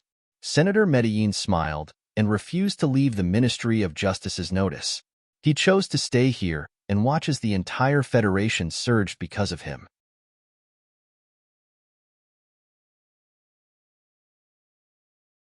Chapter 273. Outside the window, the wind was surging, but his heart was calm. Senator Macklin stood by the window and looked at his supporters on the lawn. His slightly aged face was incomparably peaceful. His political life and even his life might come to an end after this incident, but he had no intention of backing down. In the entire Federation, except for himself, no one could understand the persistence in his heart. In the eyes of the Federation politicians, that madam, and the head of the Lee family, he did not hesitate to provoke the opposition of the Federation Society and stubbornly refused to back down. It was really a crazy move, but he was going to continue like this unless the situation changed again. A few months ago, Senator Macklin felt that there were some problems around him. In the network of subordinates that he had been managing for a long time, some dangerous person seemed to have found some gaps. The death of one of his capable subordinates made him directly use the young people who had been following him for a long time, including Helen's secretary, as sacrificial objects in the concert attack. However, even so, the matter was not over, because after the incident, another subordinate mysteriously disappeared and was still not found to this day. Senator Macklin could not have known that his subordinate had already become a dry corpse in the ocean. He also could not have thought that the person who found so much evidence of his crimes was just a person who walked on the edge of the Federation's darkness. However, many years ago, he was mentally prepared for his own ending.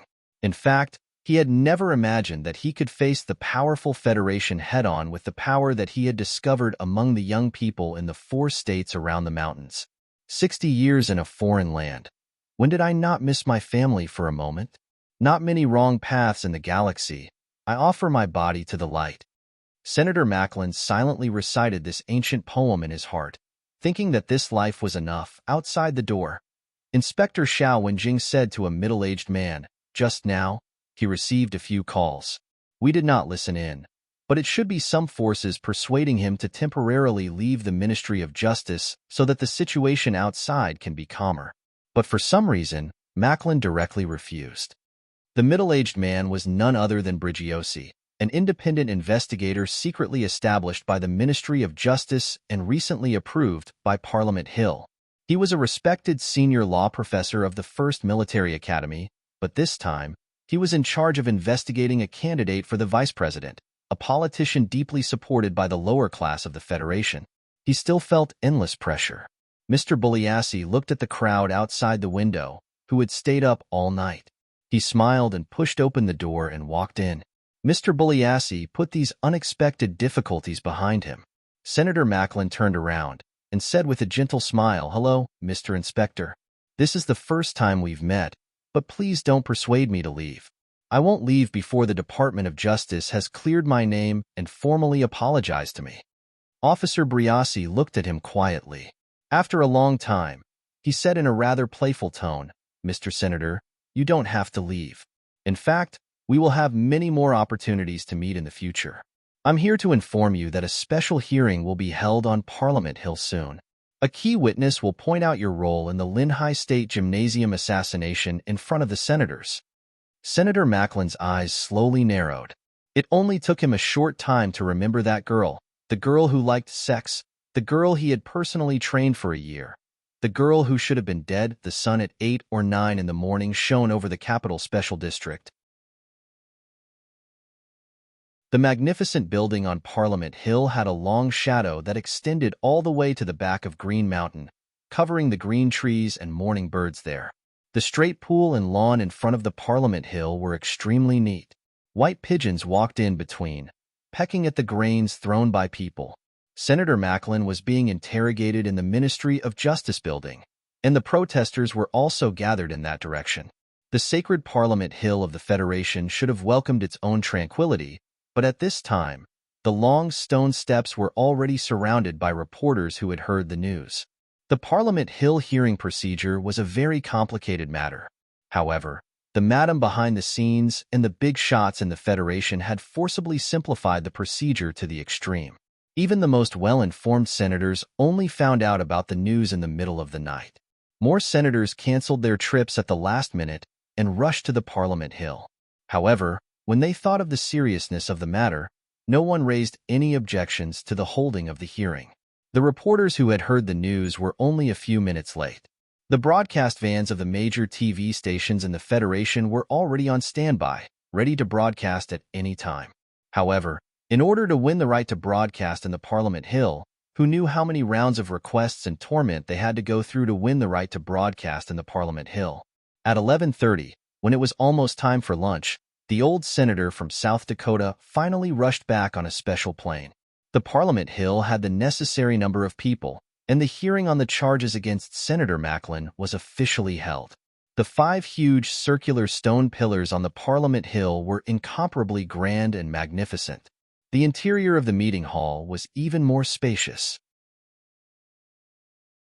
The dark wood decorations, the huge lamp that hung dozens of meters in the air, the arc-shaped rows of senators' seats, and the quiet atmosphere filled the Federation's highest legislative meeting place with a dignified and authoritative atmosphere.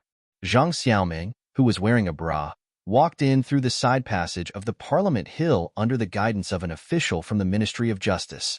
She wore light-colored boots, plain clothes, and short hair that reached her ears. She looked extremely capable. Seeing that this witness was a young lady who had an uncomfortable feeling about her, the senators who were leading the Federation's direction were slightly startled. After that, they began to discuss softly. The dignified feeling in the air made Zhang Xiaoming, who was entering the Parliament Hill for the first time, feel a little nervous. However, she immediately took a deep breath and nodded to the senators closest to her with a calm expression. At the same time, she subconsciously glanced at the camera lens fixed on the passage. The 3 TV stations of the Federation had obtained the right to broadcast live. Everything that happened in the hearing would be transmitted to every TV screen through wireless signals. Zhang Xiaoming gently clenched her fists, trying to make her footsteps more steady. However, she silently thought that since she had returned to S1 once again, Lin Hai's parents should have seen her. He should have seen her as well. Her heels stepped on the expensive mahogany floor, making a steady rhythm in the quiet and spacious Parliament Hall. The official from the Ministry of Justice stopped below, and the Parliament's protocol officer led her to the table on the right side of the rostrum. Zhang Xiaoming stood behind the semicircular podium and turned around to face the hundreds of senators in the Parliament Hill. The seats of the councillors were like countless arcs that extended upwards. Every seat was extremely far apart, and there were countless seats that were not filled. In the interior of this magnificent building, everyone seemed so small. She also had this feeling, especially when she saw the most famous politicians of the Federation staring at her with hawk-like eyes. She was a little flustered. "Please place your hand on the Magna Carta and recite the oath after me." The Parliament's protocol officer stood below the mahogany podium and said softly. He was a few heads shorter than her. Zhang Xiaoming took a few deep breaths and placed her hand on the Magna Carta. This was a thick book about 50 centimeters wide and 1 meter long. It recorded the first charter of the Federation and several of the most important amendments. It was the creed that every citizen of the Federation had to abide by. After she placed her hand on the book, the first thing she felt was that this book was very thick. She did not know what material the book cover was made of, but it was a little cold. The people under the protection of the Magna Carta enjoy freedom and equality. Zhang Xiaoming followed and recited softly, "I swear to the Magna Carta that I will tell the truth to the best of my knowledge without hiding anything." At first, her voice was very soft, and it was not very clear in the quiet Parliament Hill. The few senators sitting behind the stepped seats frowned. But then, Zhang Xiaoming's voice became louder and louder, clearer and clearer. She was used to this kind of solemn and depressing environment. She understood that these powerful big shots in the Federation were actually just the resident bugs of the Federation that her comrades in the mountains wanted to eliminate. In that case, the dizzying seats of the senators in the magnificent building were actually no different from the densely packed holes that termites had dug out in the soil. After experiencing the betrayal, and seeing the pain, poverty, sacrifice, and corpses, the Zhang Xiaoming of today was no longer the innocent and kind girl from a year ago. She calmly finished reciting the oath, and then calmly waited for the senators to ask her questions. The host of today's special hearing was the chairman of the Ethics Committee of the Federation Management Committee, the senior senator from S3, Shaun. The old man glanced at the woman on the stage with cloudy eyes and asked coldly, "Your name?" "Zhang Xiaoming," she answered clearly. "You used to be a secret staff member in Senator Medellin's office?" "Yes.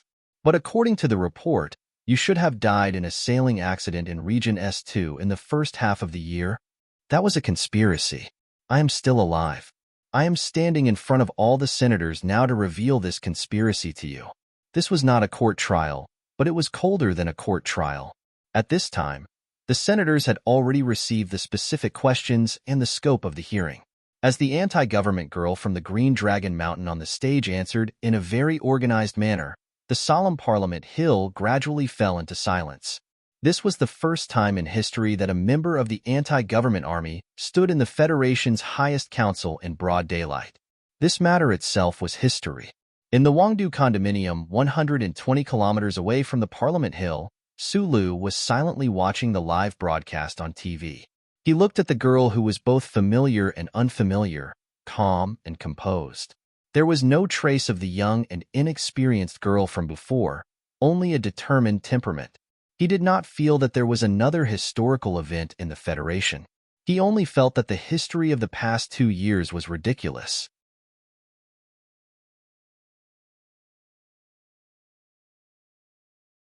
Chapter 274. Sulu had trained his body for too long last night, so he woke up a little later than usual. He cooked a bowl of instant porridge and did not go for a morning jog in the park as planned. Instead, he subconsciously turned on the TV. Watching the news on TV had become his main job for the past few days. He originally wanted to see the progress of the demonstrations in the Federation, as well as the strike in the 4 states around the mountain. He also wanted to see if Medellin would walk out of the Justice Department building, but he did not expect the Federation News Channel to start broadcasting breaking news early in the morning. The emergency hearing of the parliament should be related to the matter he was concerned about, so he did not go out. He silently sensed the power flowing in his body while waiting for the hearing to start. However, when the beautiful girl appeared on the news screen, Sulu knew that waiting was not the right thing to do. The girl had cut her hair short. She was dressed more simply, and her expression was calmer. She looked in the direction of the camera and smiled slightly. She walked into the hall and walked up to the rostrum. She placed her hand on the Magna Carta and began to swear the oath. Sulu thought that his eyes were playing tricks on him, or that it was an illusion. The most likely possibility was that the damn omnipotent Federation computer had invaded his brain again, causing him to have an epileptic hallucination. Otherwise, he should not have been able to see her. However, his rationality gradually returned, telling him that all this was real and could scare him. Especially when the girl said her name, he gradually shook off his absent-minded state. He walked in front of the TV screen and gently touched the girl's face on the news with his finger. He did not hear what she was saying, but his body trembled from the cold touch. After standing in front of the TV screen in silence for 3 seconds, Sulu turned around and took a shirt from the closet behind the door. He put it on and went into the elevator to the underground parking lot. He sat in the driver's seat of the black car, fastened his seatbelt, and turned on the car's TV screen to watch the Federation's live broadcast. He started the car and drove away from the apartment as fast as he could. He rushed onto Highway 2 and drove towards the Capital Special District under the clouds in the distance. You mean the Bureau of Proclamation can also make mistakes? The charter can't be wrong, but people can. On the holographic screen in the car, the Senate hearing was still going on. Sulu did not lower his head to look at it. He listened to every word that the girl said seriously.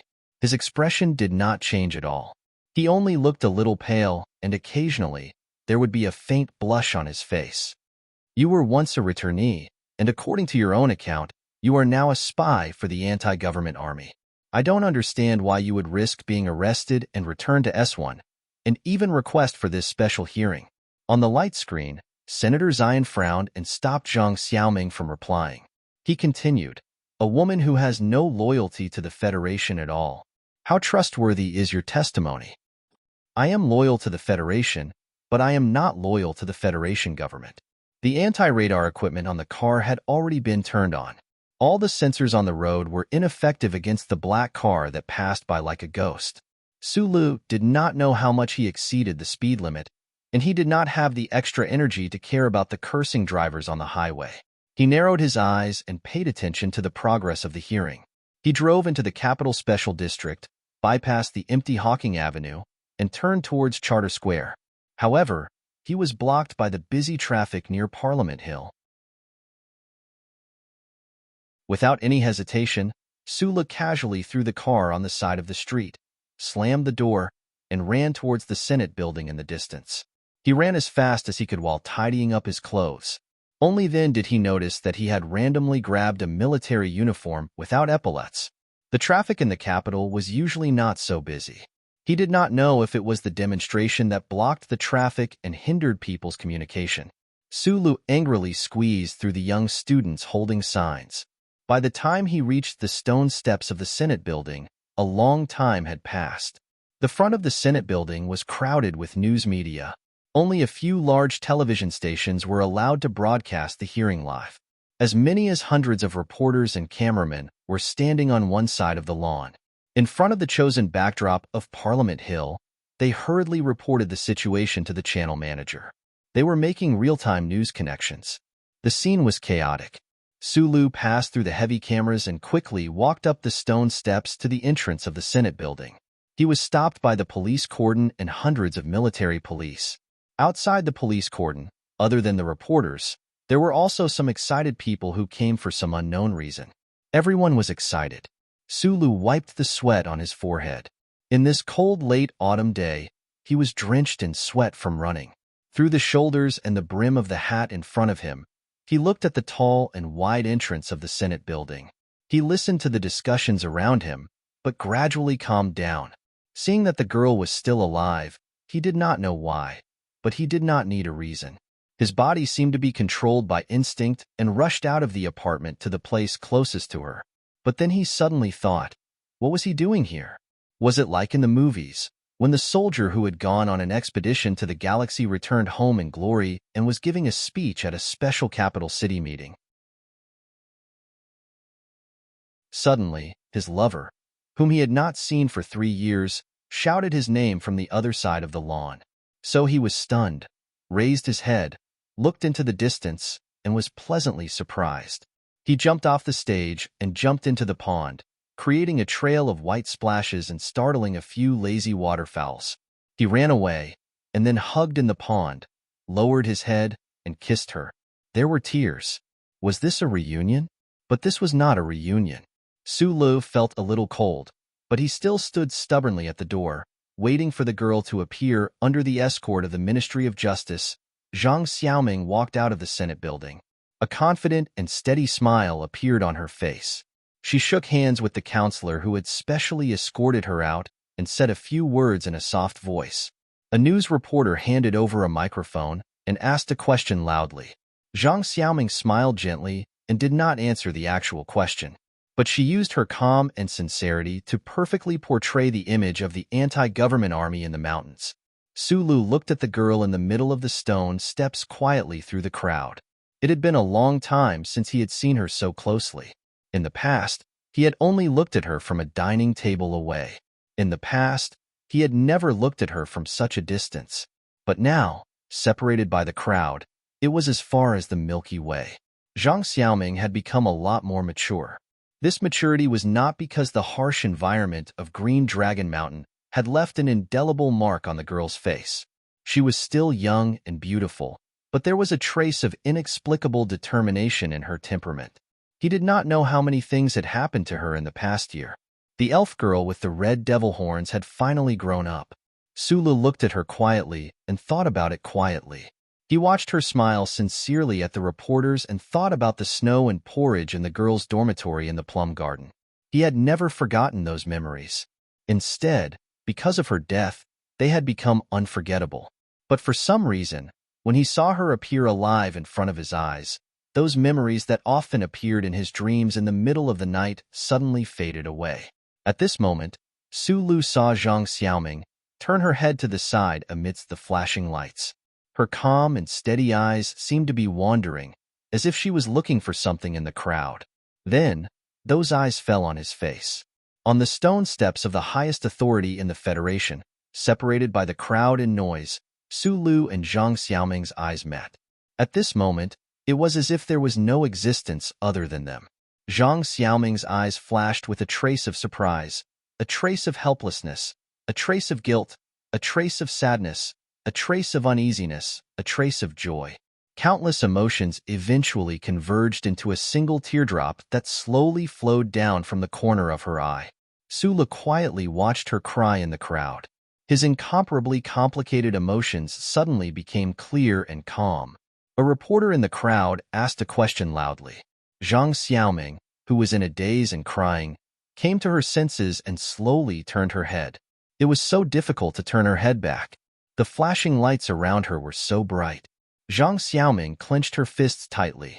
That was why she had seen the other person later than he had. At that moment, she thought she had seen wrongly. The female anti-government soldier suddenly came to the capital special district and testified on Parliament Hill. This was the first time in the Federation's history that this had happened. The reporters and the public had been paying attention to the progress of the hearing. They were deeply impressed by the calmness and perseverance of the young girl on the stone steps. This girl had a temperament that was completely absent from her peers in the Federation. This temperament was extremely charming in front of this grand building. However, at this moment, many reporters and the public noticed that the calm and determined girl suddenly had tears in her eyes. "Miss Zhang Xiaoming, may I ask why you are crying?" The reporter asked loudly, "Is it because you remember the unfair treatment you once suffered? Or is it because you are angry at Senator Macklin's despicable actions?" "The flashing lights are too bright," Zhang Xiaoming replied with a smile. There was laughter all around. Amidst the laughter, The girl looked out of the corner of her eye. However, she sadly found that the boy had disappeared into the crowd. The moment she turned her head, Sulu did not hesitate anymore. He immediately turned and left. He had come, seen, and confirmed. That was enough. He walked down the stone steps in loneliness. Then, he was blocked by a group of Justice Department officials wearing trench coats and holding black umbrellas. The sky above the Capital Special District was cloudy and thick. However, the probability of rain in late autumn was very low, so the pedestrians on the streets and the reporters on the stone steps did not carry umbrellas. Therefore, these officials wearing trench coats and holding black umbrellas were particularly eye-catching. Trench coats and black umbrellas were the standard equipment for Justice Department officials in autumn. Just like the heavy black commercial vehicles of the Federation Investigation Bureau, it clearly showed their identity.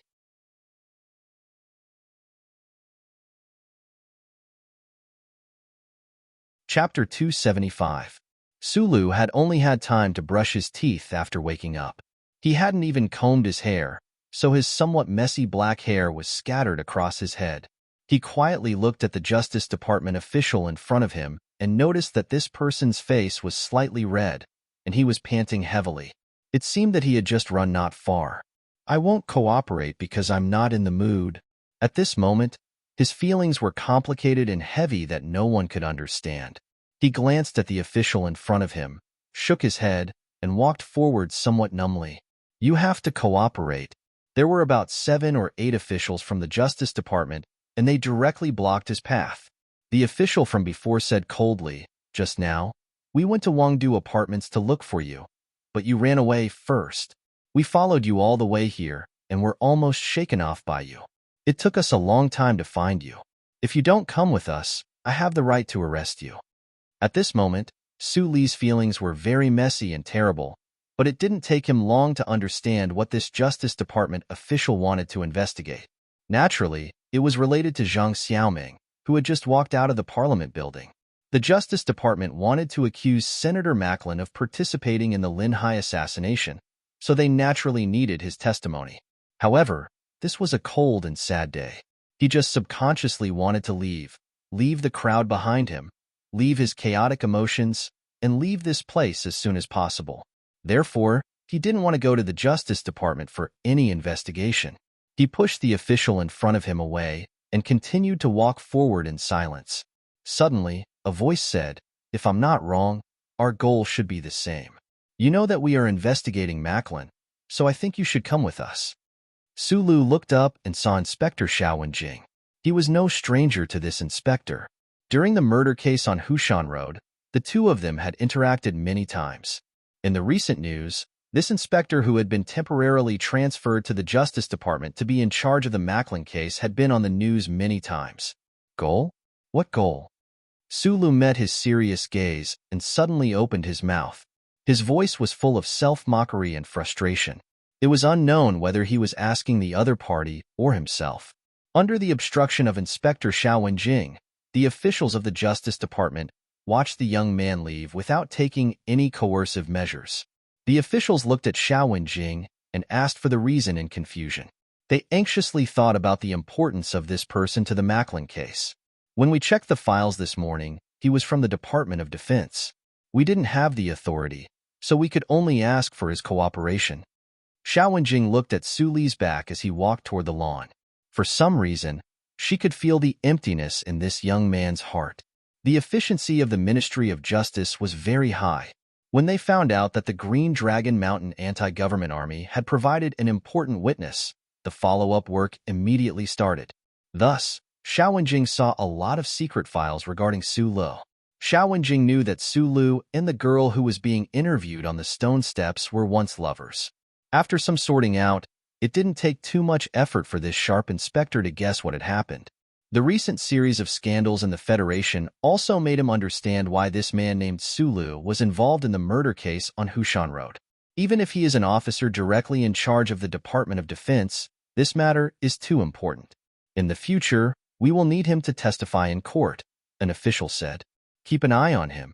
I will go and apply for the authority. Also, don't provoke him at this time. He is probably in a bad mood."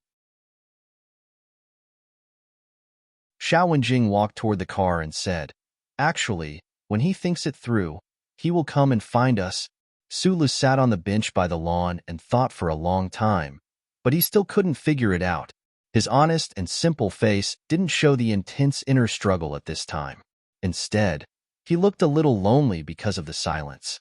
She was still alive, which was good. However, why was his heart filled with joy and also sadness? Was it because he was deceived? But he should be very clear that the news of her death was hidden because of the influence of many people. But why was he still sad? He was not a fool. He knew very well what it meant to have the girl of his first love come back to life. He also knew that his 1 year of time, 1 year of sadness, 1 year of hard work, and 1 year of disregard for life and death were all fake. However, she was still alive, wasn't she? It was better for her to be alive than to be gone forever. Since that was the case, what was there to be angry and dissatisfied about? But, in the end, his mood was like the late autumn wind. It was still a little bleak and not like a young man. Because of her death, he had cried in pain and tossed and turned in bed at night. In order to seek justice for her, he was not even afraid of exposing his identity as a fugitive from the Federation. A small character like him had resolutely thrown himself into the great turmoil of the Federation. He was as tenacious as a rock and stared at Senator Macklin like a poisonous snake. He worked hard and threw himself into the development of new mecha. He trampled on Lin Yuanhu and ruined the other party's election. He opened his eyes wide and wanted to see how Macklin would die. If the Federation did not let him die, he was already prepared to put his life on the line to kill Macklin and avenge her. The breath he had held in his chest for a year, at the moment when he was about to release it, he suddenly realized that there was no reason to hold it. It was like an animal that had hibernated for half a year, only to realize that the vast expanse of white snow was fake. It was a bubble that had been torn apart. The source of all that he was willing to give up everything was also fake. Sulu sat on a bench and silently looked at the calm pond in front of him. The pond was very large and reflected the majestic Parliament building. Because of the cold weather, the birds had already flown to South Kajo, and not many of them came to accompany the lonely Sulu. Sulu was indeed happy that the girl was still alive. He had never been so happy before. But what followed was disappointment and bitterness. What exactly was he in her heart? He was a genius in mecha mechanics and a powerful young expert. But the first love of his life was so bizarre that even a novelist would find it hard to imagine. He could not understand it at all. After Uncle Fengyu died, he told himself never to cry again. Then, when he found out about Zhang Xiaoming's death, he cried in his blanket. Today's complex emotions made his nose ache. He could not explain it clearly. The young lad only wanted to cry properly in front of the still water in front of him. At that moment, the phone rang. Sulu took out his phone from his pants and said a few words. Just as he was about to turn it off, he saw another call. On the other end of the line was Zhou. Her voice carried a trace of nervousness and doubt. Other than the Federation government's intelligence department, the only people who knew about the story between Sulu and Zhang Xiaoming were those closest to him. The eldest daughter of the Zhou family was naturally one of them. When she saw the girl named Zhang Xiaoming on the news, she immediately thought of how shocked Sulu would be when he found out. Sulu spoke a few words to her softly over the phone and calmed down a little. It was always good to have friends who cared about you at such a time. After hanging up the phone, he lit another cigarette. He wanted to get rid of the sour smell in his nose. He thought that since Zhou had already made the call, no one should bother him anymore. At that moment, an email was sent to his phone. There was a simple line of words on the email. "I told you a long time ago, love, is about two mouths. You're not crying right now, are you? One last thing, at least she's still alive, right? If you're disappointed and sad right now, doesn't that mean you want her to die?" Sulu stared at the phone screen in a daze. He didn't try to call back because he knew that the guy must have turned off his phone and thrown the card away in the shortest time possible, just like the previous few times. He smiled. Now that he was wanted by the Federation, he didn't hesitate to take the risk to persuade him. Mr. Sher was really a good guy. Sulu stubbed out the cigarette. He was about to pinch the cigarette with 2 fingers and look for a trash can like in the past, but after thinking about it, he threw it into the beautiful, quiet, and birdless pond. Yes, it was better to be alive than dead. This was a good thing, but it would no longer be his problem in the future. He forced a gentle smile on his face, buttoned up the collar of his military uniform, and walked toward the bus stop outside the lawn. When he walked to the side of the street, a bus stopped at the license plate, and Bai Yulan walked out. This delicate man still had his head down, and his black hair fell in front of his forehead, swaying gently in the autumn wind. Bai Yulan noticed that Su Li's mood seemed a little strange today. The smile that came from his heart in the past seemed a little awkward. He didn't know the specific reason for this, so he silently followed beside him. The two men walked silently to the street. Suddenly, a few black bulletproof cars drove in front of them. There were police cars in front and behind, with sirens blaring to clear the road, protecting the important people in the cars. Bai Yulan glanced in that direction and said softly, "Even the people in the mountains have started to make a move. Senator Macklin probably won't be able to hold on this time." Su Li's eyes didn't move at all. He quietly looked at the colored bricks on the sidewalk in front of him and asked softly, "Just now, you said that the company has a mission? I remember that the 7th team hasn't had a mission for a year. The Security Advisory Department should be very clear that you guys are not suitable candidates to be bodyguards." Just as he was talking, the heavily guarded motorcade slowly drove across the street. In the back seat of the car in the middle, Zhang Xiaoming stared blankly at the man across the street through the bulletproof glass window. She was silent. In the barracks of the Special Operations Division of the 2nd Military Region in S2, a young officer named Yuan Zitai was staring blankly at the scene of the hearing on TV. He was silent for a long time. He blocked the gazes of most of his colleagues, but no one angrily expressed their opinions. This was because in just half a year, Officer Yuan Zitai had gained the respect and even awe of everyone with his bravery in battle and excellent military training. Although he had the recommendation of the 1st Military Academy, if he didn't show the corresponding ability on the battlefield, it was impossible for him to gain the trust of the army. According to his education, he was a 2nd lieutenant when he first joined the army. In just less than a year, he was promoted to captain. This was really a speed that made people envious.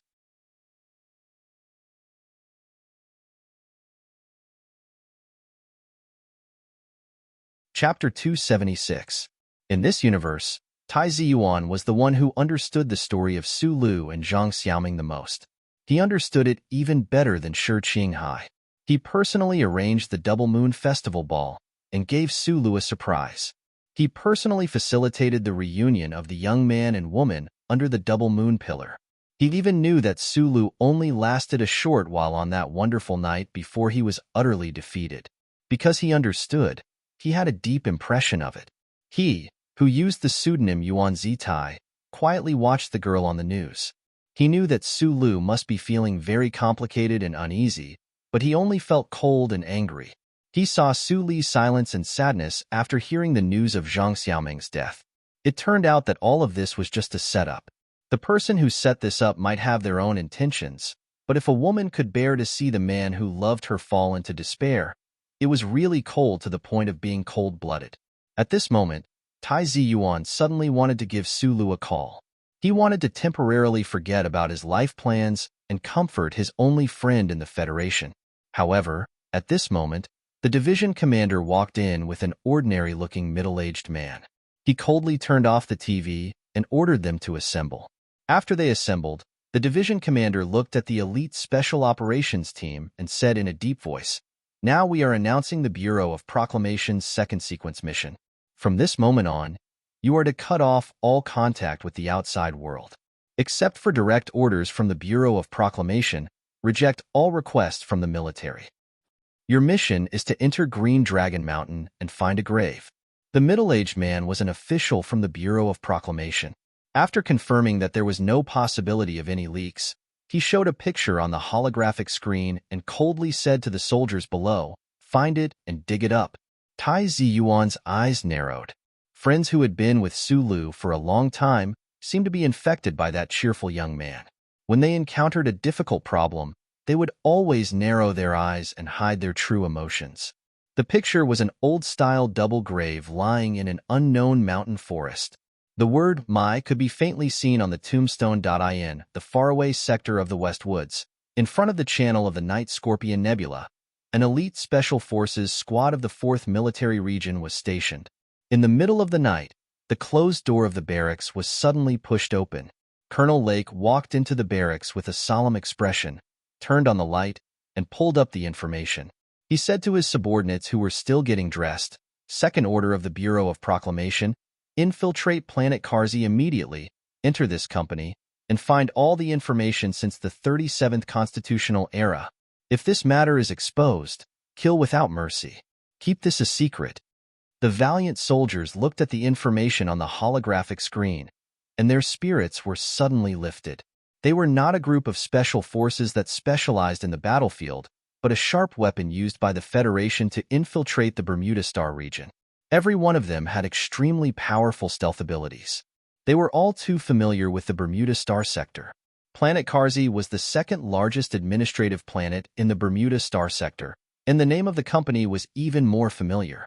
This company was engaged in the most notorious human trafficking business. If you can't bring back all the information, remember, the information from the first few years of the constitutional calendar is the most important, Colonel Lake said coldly, then put on his glasses. Generally, private spaceships flew in the vast universe, and its amazing speed could not be seen in the large-scale background at all. Now that the Federation's crystal mine resources were exhausted, space travel was extremely extravagant, and small private spaceships like this were even more extravagant to the extreme. "There are still 3 days before we enter the space passage," the gray-haired captain said softly to Lin Banshan. Lin Banshan gently stroked the Defei watch on his wrist, thinking about the information hidden in the watch, even his unmoving brows slightly furrowed at this time. "I hope it's not too late." He lowered his eyes slightly, and finally understood the thing that he had been puzzled about, but the possible truth of this matter made it difficult for him to understand. In the quiet Bureau of Proclamation building on the outskirts of the capital, the usually taciturn assistant to the bureau chief, whose expression rarely changed, frowned deeply. Looking at the investigation conclusion that kept flashing on the holographic screen, looking at the calculation report of the Federal Central Computer, in the end, he could not help but curse softly. He walked to the bureau chief's office, walked to the old bureau chief's side, and said in a deep voice, "The management committee called to inquire about the internal modification of the data in the Bureau of Proclamation. In the data of the Federation Investigation Bureau, the girl named Zhang Xiaoming should be dead, but she is still alive. No one can modify the data in the citizens' database. Someone in the Bureau gave the Federation Investigation Bureau fake data," the old bureau chief said slowly. "This is just a small matter. Don't worry about it. Compared to the matter that the Bureau of Proclamation was investigating with all its might, the matter of Zhang Xiaoming's death data being tampered with was indeed too small as a sesame seed." The assistant chief took a deep breath and said, "I still can't believe it. I can't believe it either." The old bureau chief watched the news report on the TV with narrowed eyes and said slowly, "But we must investigate. If it is fake, then it doesn't matter. If it is real, then I really don't know what will become of the Federation." The assistant chief turned his head to look at the TV news and said with a frown, "If he is really going to be put in prison this time, then we can relax the time on our side." The old bureau chief's narrowed eyes showed a hint of mockery. He has been operating in the Federation for so many years. Whether it is those ignorant and hot-blooded youths, or those families and politicians who think they are extremely shrewd, they have all become a net. The president or that madam will not stand by and watch the Federation society fall apart and become turbulent. As long as he takes a step back, the president and madam will not make things difficult for him. This is a proposition that has been proven in history. The vice president of the Federation is the legal speaker. Thinking of the 17 editorials, I finally understand what that person wants to do, but this understanding is somewhat unpleasant. The old bureau chief sighed softly and said, "It is good that those big shots have compromised. At least they don't have to worry about the election." It was already late autumn in the capital, but the heat wave island in the southern hemisphere was about to welcome the first wave of heat. On the beach, the The girls in tight-fitting swimsuits were not stingy with their youthful naked bodies, and the men around them were not stingy with their burning gazes as they gazed at the scenery. Shi Qinghai, wearing a straw hat, was sitting in a beach bar with a bottle of beer in his hand. The beer on the heat wave island was very good, and the girls were very good. The big gun he wanted had been hidden, and the mobile phone had been thrown into the toilet, so he was in the mood to drink and look at it. It seemed that he did not have to do anything. He smiled as he watched the hearing on the TV news and the crowd marching outside the Ministry of Justice. Although he could not kill Macklin with his own hands, it did not mean that he could not avenge his teacher. The information that he had worked so hard for a year had finally begun to play its role. It had caused such a big stir in the Federation, so Mr. Schur had the right to be proud. He looked at a beautiful girl who walked into the bar and could not help but whistle proudly. He thought that Su Lu should learn from his attitude towards life. Even if he appeared in the middle of the night, he should still reflect countless beautiful peach blossoms in his black eyes. Only then would he not hurt himself and not feel sad. Miss, everything is good on this island, but it is too lonely. Mr. Schur began to approach and strike up a conversation. The beautiful girl looked at the dense crowd on the beach with some surprise. Just as she was about to move away from this man who could not even strike up a conversation, she suddenly saw the man's face under the straw hat. She could not help but be dazzled, and her face turned slightly red as she lowered her head. Shi Qinghai hummed softly in his heart, "Miss, you're so pretty." He leaned over with a smile and said softly, "I'm going to stay on Heat Wave Island for a month. I just need a companion to step on this lonely sea." Su Lu sat alone in the lonely apartment. The TV screen was not on, so he just stared blankly at the autumn scenery of Huangdu outside the window. Lin Yuanhu had fallen, Professor Shun's efforts had been used on the MX Mecha, Macklin had been arrested and would soon be tried by the Federation's law, and Zhang Xiaoming was still alive. Suddenly, he did not know what he should do. It was just like how he had fled from the distant Eastwood district to the capital ring. He had only walked through this bustling area, looked at the absurdity, and shed a few tears. He had done what he should have done, and there was no reason to do what he had originally planned to do. Then what was he still doing here? Go find Uncle Fengyu, he thought in his heart. However, when he thought of the email in his phone and Zhang Xiaoming, he had a bad idea. Bai Yulan had just informed him that there would be a special gathering at the company headquarters in 10 days. Team 7 was also included. The company here naturally referred to the Whitewater Company. Su Lu knew who had remembered him and why. He just felt it was strange. Why would the Security Consultant Department want to recruit Team 7? That was a department that specialized in security work for the big shots of the Federation. With nothing to do and no one to see, Su Lu thought silently for a long time. He felt that he had to find something for himself to do, so he decided to go and take a look after the hearing on Parliament Hill ended. The live broadcast of the hearing immediately caused another round of controversy and shock. While the citizens of the Federation were shocked by the conspiracy to silence them, they were also very interested in Zhang Xiaoming, this girl who had a strange experience and escaped with her life, and her unique temperament. The protests and demonstrations in the various states of the capital ring were still going on. The university town of Linhai State was still a long way from being quiet. The 4 states surrounding the mountains were still on strike. After the hearing, the anger of the George Carlin movement's activists grew stronger. They all accused the military forces in the mountains of taking a divided path and betraying their comrades. However, in the eyes of political commentators and the government, with the evidence available, Senator Macklin's political life might still be able to continue. But under the dual attacks of the government and the anti-government forces, his life could only be spent in prison.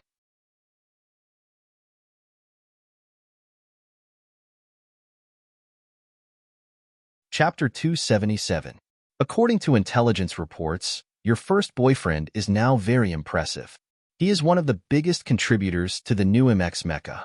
According to an even more secretive source, he was the one who defeated Lieutenant Colonel Li Feng of the Lees of Philadelphia during the mecha testing. He should be a captain of the General Assembly base now. After this incident, he will probably be promoted again. This was a hotel in the western district of the capital. The terrain was quiet and surrounded by autumn trees. keeping the reporters outside at bay.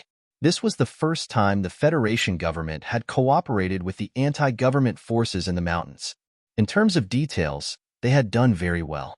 This hotel was not far from the training base of the Ministry of Defense.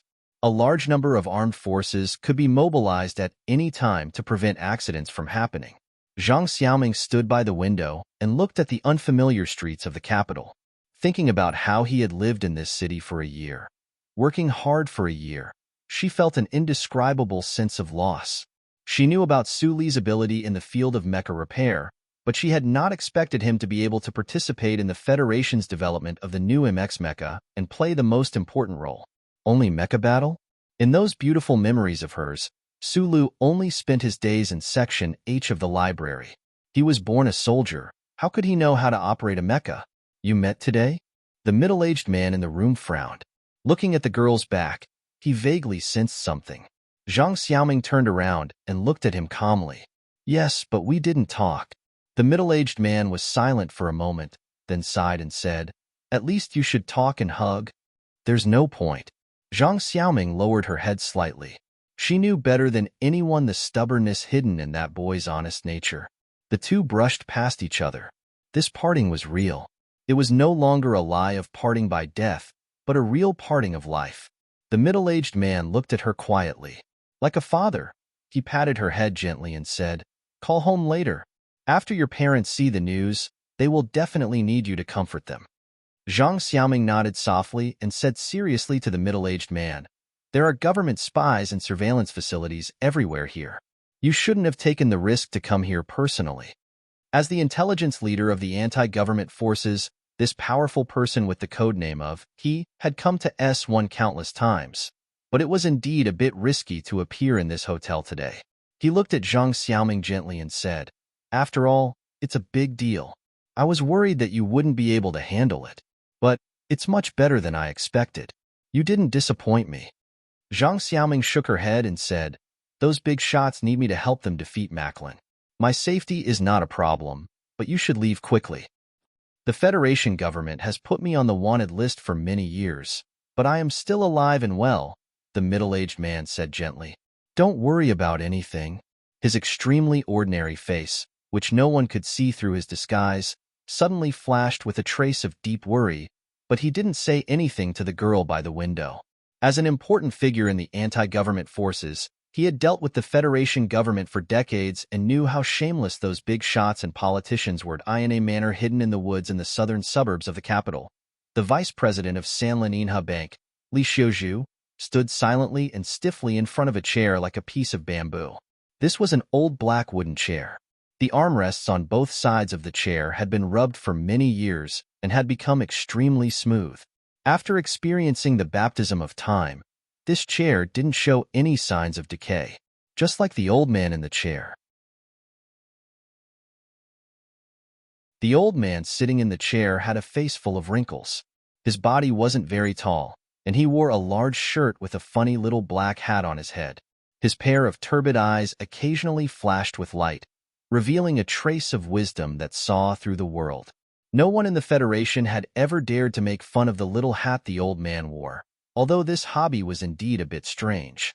The current head of the Li family, Li Yuangong, looked gently at his son in front of him.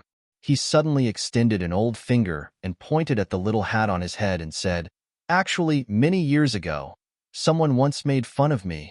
Li Xiuzhu frowned. There was still someone in the Federation who dared to be so bold. That person must be dead. That person didn't die. The old man from Li Yuangong smiled and said, Because he isn't someone I can kill. See, this is the problem of strength. Don't think that our 7 great families are too powerful. You have to know that even Lady Tai has obstacles that she can't overcome in her life, let alone us. The reason I'm saying all this is to tell me that I, as your father, have admitted defeat in my life, and more than once. The head of the Iron Calculator family was an absolute big shot who could devalue the value of countless financial products in the Federation and create a financial storm on a certain planet with a stretch of his hand. The first lesson for his successor today was to admit defeat. Failure isn't scary. What's scary is that we actually chose a businessman like Senator Macklin. The old man from Li Yuangong chuckled and stroked the few strands of white hair outside the little hat. He said, "This old guy can even convince me. He's really powerful." Li Xiuzhu, who had been silently listening to the lecture, summoned up his courage and explained, "Even if Lady Tai's final method is a hearing, that doesn't mean we've lost. Those youths under Senator Macklin clearly have greater agitation ability than we thought." The 4 states around the mountains went on strike, and the university towns suspended classes. "I don't believe the government has the courage to truly continue the trial." The old man from Liyuangong quietly listened to his son's explanation. He slowly sighed and said, "Idiot." These 2 words were very ordinary, but Li Xiuzhu felt a cold wind blow over, freezing the perfect heating facilities and the fireplace fire built for aesthetic purposes. He suddenly felt that if he were a bamboo, then the bamboo's outer appearance would definitely be covered in a layer of frost. How many years has the Federation been around? How many years has the 7 great families been around? You should properly study history. The old man from Liyuangong said gently, "So what if we lose the election? The Federation has changed many presidents, but the 7 great families will always be the 7 great families. Families like ours have long been deeply rooted in the soil of the Federation. Take our Li family as an example. If our Li family collapses, then the Federation's finances will also collapse. But don't forget another very important point." The old man's tone suddenly became cold. "If the Federation collapses, then our Li family will also collapse. So no matter what you do, you must remember not to endanger the fundamental interests of the Federation. Everything that Macklin is doing right now is too dangerous, because this threatens the foundation of the Federation. Although we can control the chaos if it really happens, this kind of method is not something that we can allow." Li Xiuzhu was silent for a long time, trying to digest his father's teachings. In the end, he said softly, "I understand." "No, you still don't understand." The old man from Liyuangong narrowed his eyes and said, "Humans travel through the universe, but they have to live on planets. When you stop standing on the top floor of that ugly bank building to look at the scenery and are willing to walk on the streets more, you will probably understand this point." Li Xiuzhu's face was full of shame. He lowered his head and didn't say anything. After a long time, he asked softly, "Then what do we do now? I don't think the madam will stop." "I just said that if our family collapses, then the Federation's financial system will also collapse." A strange smile appeared on the old man's face. "But if even the head of the Tai family can still speak when their family collapses, then the entire Federation will also collapse. I reminded you in the past, don't look down on them just because they have kept a low profile for thousands of years. But you didn't listen. When the Crown Prince was assassinated, us old guys had to personally go to the back of Macho's mountain to explain.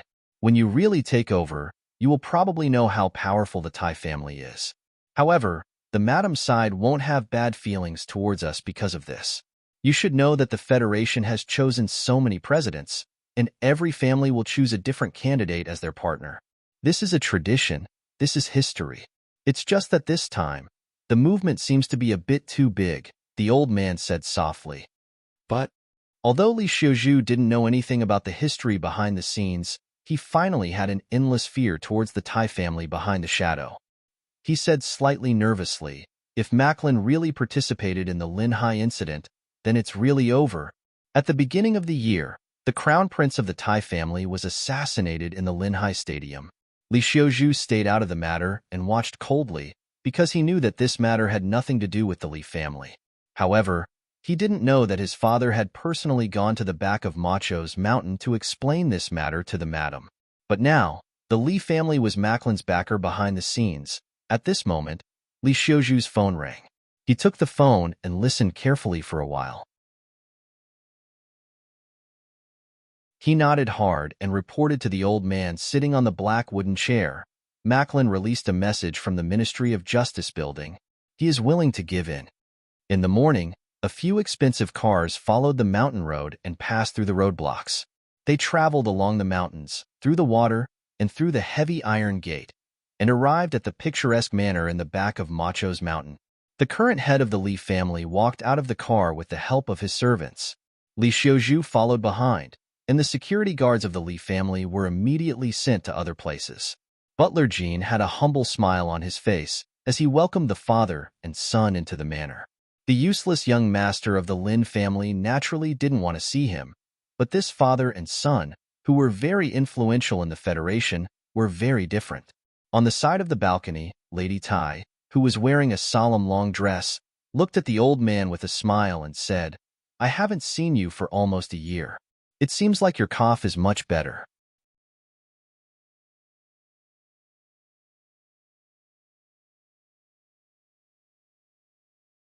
Chapter 278. The head of the Li family, Li Yuangong, didn't have a problem with coughing. Li Xiuzhu knew this very well because he was his father. Thus, when he saw his father bend over while coughing, he immediately understood what it meant. A wave of sour, numb, and angry feeling rushed from his heart to the top of his head and was about to burst out in an instant. One couldn't blame the heir of the Li family for having such a strong reaction. They were all part of the 7 great families of the Federation, enormous powers that had drifted along the long river of history for countless years.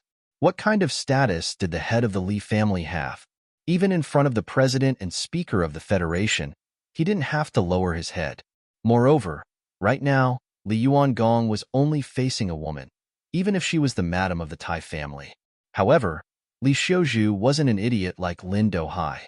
Seeing his father lower his head with his own eyes, he could only gently clench his fists and breathe quickly a few times.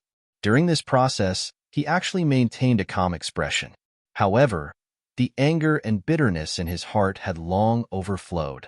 He thought to himself that if he hadn't recklessly interfered with the presidential election and blamed the wrong person, how could his father have suffered such humiliation? On the side, Butler Jean acted as if he didn't notice the small movements of the Li family's young master's hands. He looked down and politely invited him to the side hall to rest for a while. The conversation on the terrace only belonged to the heads of the 2 families. Li Xiuzhu's status wasn't high enough to participate in this conversation. The early morning sun was clear and bright. The cold wind of late autumn was blocked by the 4 continuous peaks of Macho Mountain.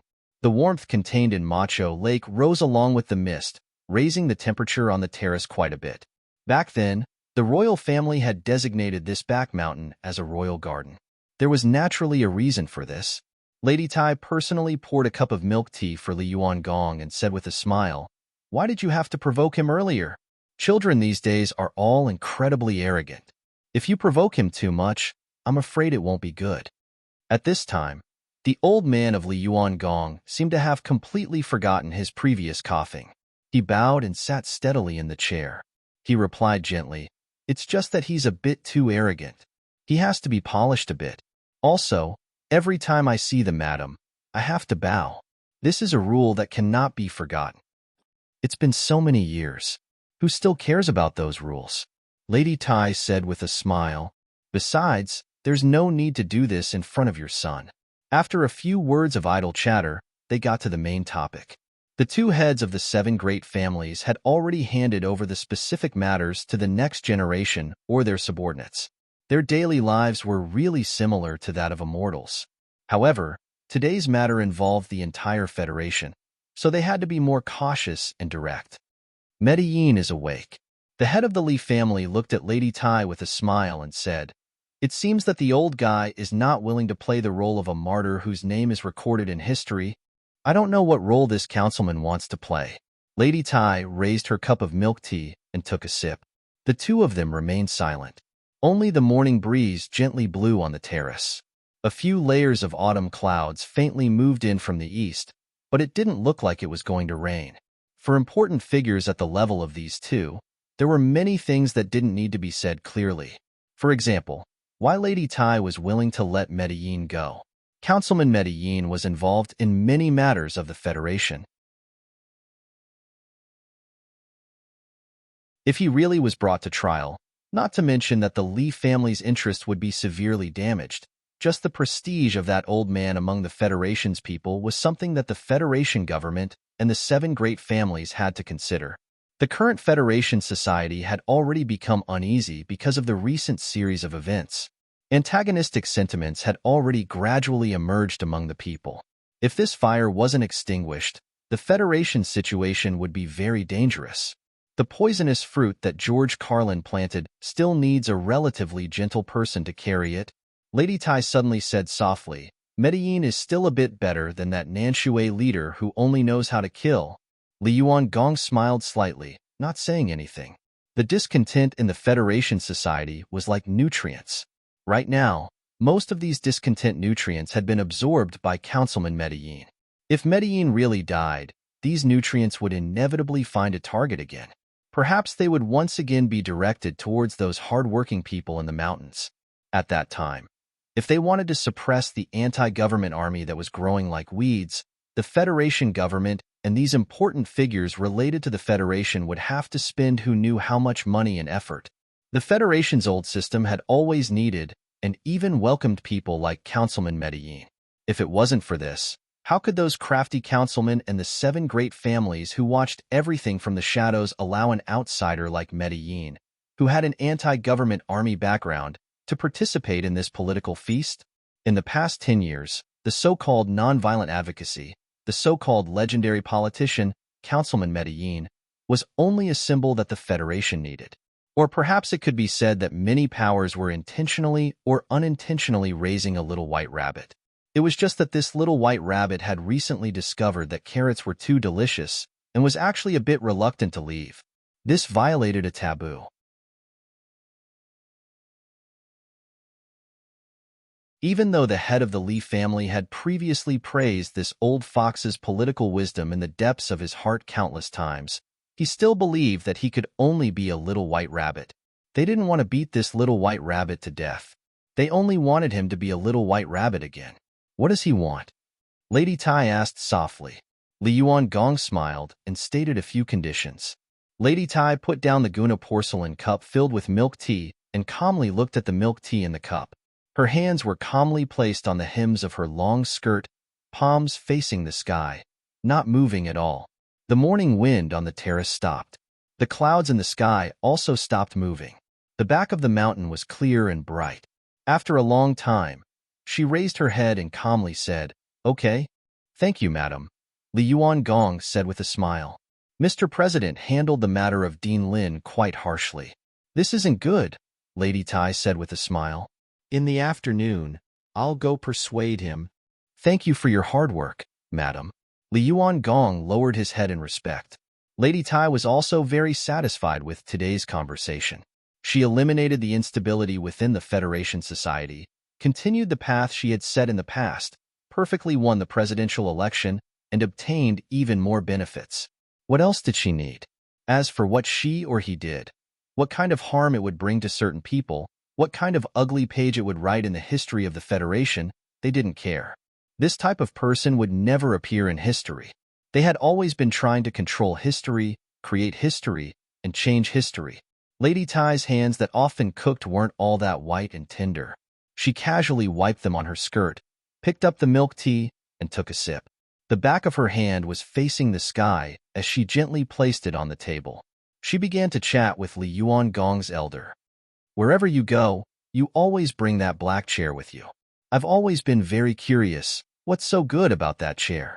I'm old. I'm just nostalgic. Madam, the chair here is very comfortable. Why would old bones bring it around? That chair has to be passed down. I really think that the Li family's old 7 is a good kid. Old 7's performance this time was very good. His eyes are very sharp. Speaking of which, that little guy called Sulu is really not bad. The little guy doesn't know any better. He's a bit hot-tempered. When the fire dies down, I'll bring him out to meet an old friend. According to some news, the Empire's finances seem to be in trouble. Is that so? The Federation's preparations have to be faster. It seems that Macklin's luck is really good. At this moment, the rain began to fall even though the wind had yet to blow. It turned out that the layers of thick autumn clouds in the sky had already drifted over, sprinkling down patches of rain. It added a bit of melancholy to the autumn lake and the autumn mountain. A transparent glass panel had automatically extended from the top of the balcony, covering the entire balcony. The rain pattered against the glass panel, but it didn't affect the two big shots' casual conversation in the slightest point. 3 days later, Zhang Xiaoming looked worriedly at the autumn scenery of the capital outside the window. This continuous rain had lasted for 4 days, and she didn't know when it would end. The hearing on Parliament Hill was already on the 4th day. The cold and dreary autumn rain naturally couldn't stop the proceedings from progressing. However, from the beginning of the 3rd day of the hearing, she felt that the atmosphere was a bit strange. The members of Parliament Hill had remained silent at the beginning, but on the 3rd day of the hearing, many members, including Member of Parliament Zion, began to throw out tricky questions, clearly showing that they didn't trust her testimony. She was no longer the naive girl who didn't know anything and only had passion and ideals. In the face of those tricky and even somewhat rude questions, she behaved very appropriately. She responded logically and methodically. In the face of the verbal attacks from the Federation members, she didn't retreat or panic at all. The federal television station was still broadcasting live. This lady from the anti-government army had won the admiration of a considerable portion of the federal citizens with her performance in the parliament. However, the sudden collective suspicion of the federal councillors made the citizens, who were already in a state of uncertainty and fear, begin to doubt whether this was a conspiracy again. They began to sympathize with Councillor Macklin again. Zhang Xiaoming wrinkled her nose and looked out the window. Only when there was no one around would she occasionally show her cute side of the past. Outside the window, the autumn clouds hung low, and the autumn rain fell like beads. She vaguely felt that some of the influential figures in the Federation had begun to move. However, didn't these people know that after the clouds and rain, there would be a bright blue sky in the end? At this moment, a waitress pushed the food cart in. Zhang Xiaoming was slightly startled. She turned around and put her right hand into her pocket. Other than having dinner with the officials of the Ministry of Justice, the various departments of the Federation government avoided contact with the representatives from Green Dragon Mountain. Therefore, these days, their meals were basically delivered to their doorstep. However, Zhang Xiaoming keenly sensed that something was wrong. The waitress' footsteps seemed to be a little too hurried. 1977-1118. The waitress suddenly said a string of numbers. Then, she quickly took off her clothes and said in a low voice, "You're in danger. Leave quickly." Hearing the secret number and these words, Zhang Xiaoming's body trembled slightly. However, she didn't have time to say anything. She immediately took off her clothes and began to exchange clothes with the waitress.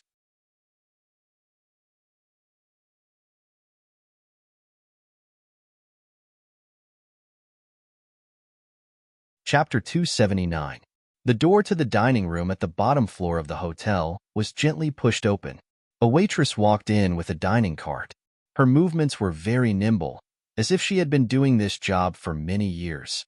Probably because of the hygiene requirements, the waitress wore a mask on her face and a hat on her head, covering most of her face. She didn't chat with her colleagues in the dining room. The waitress seemed to be a little sore. She waved to her colleagues and went straight into the lounge. Without stopping, she walked out of the lounge's side door and into the autumn rain. The autumn rain was cold.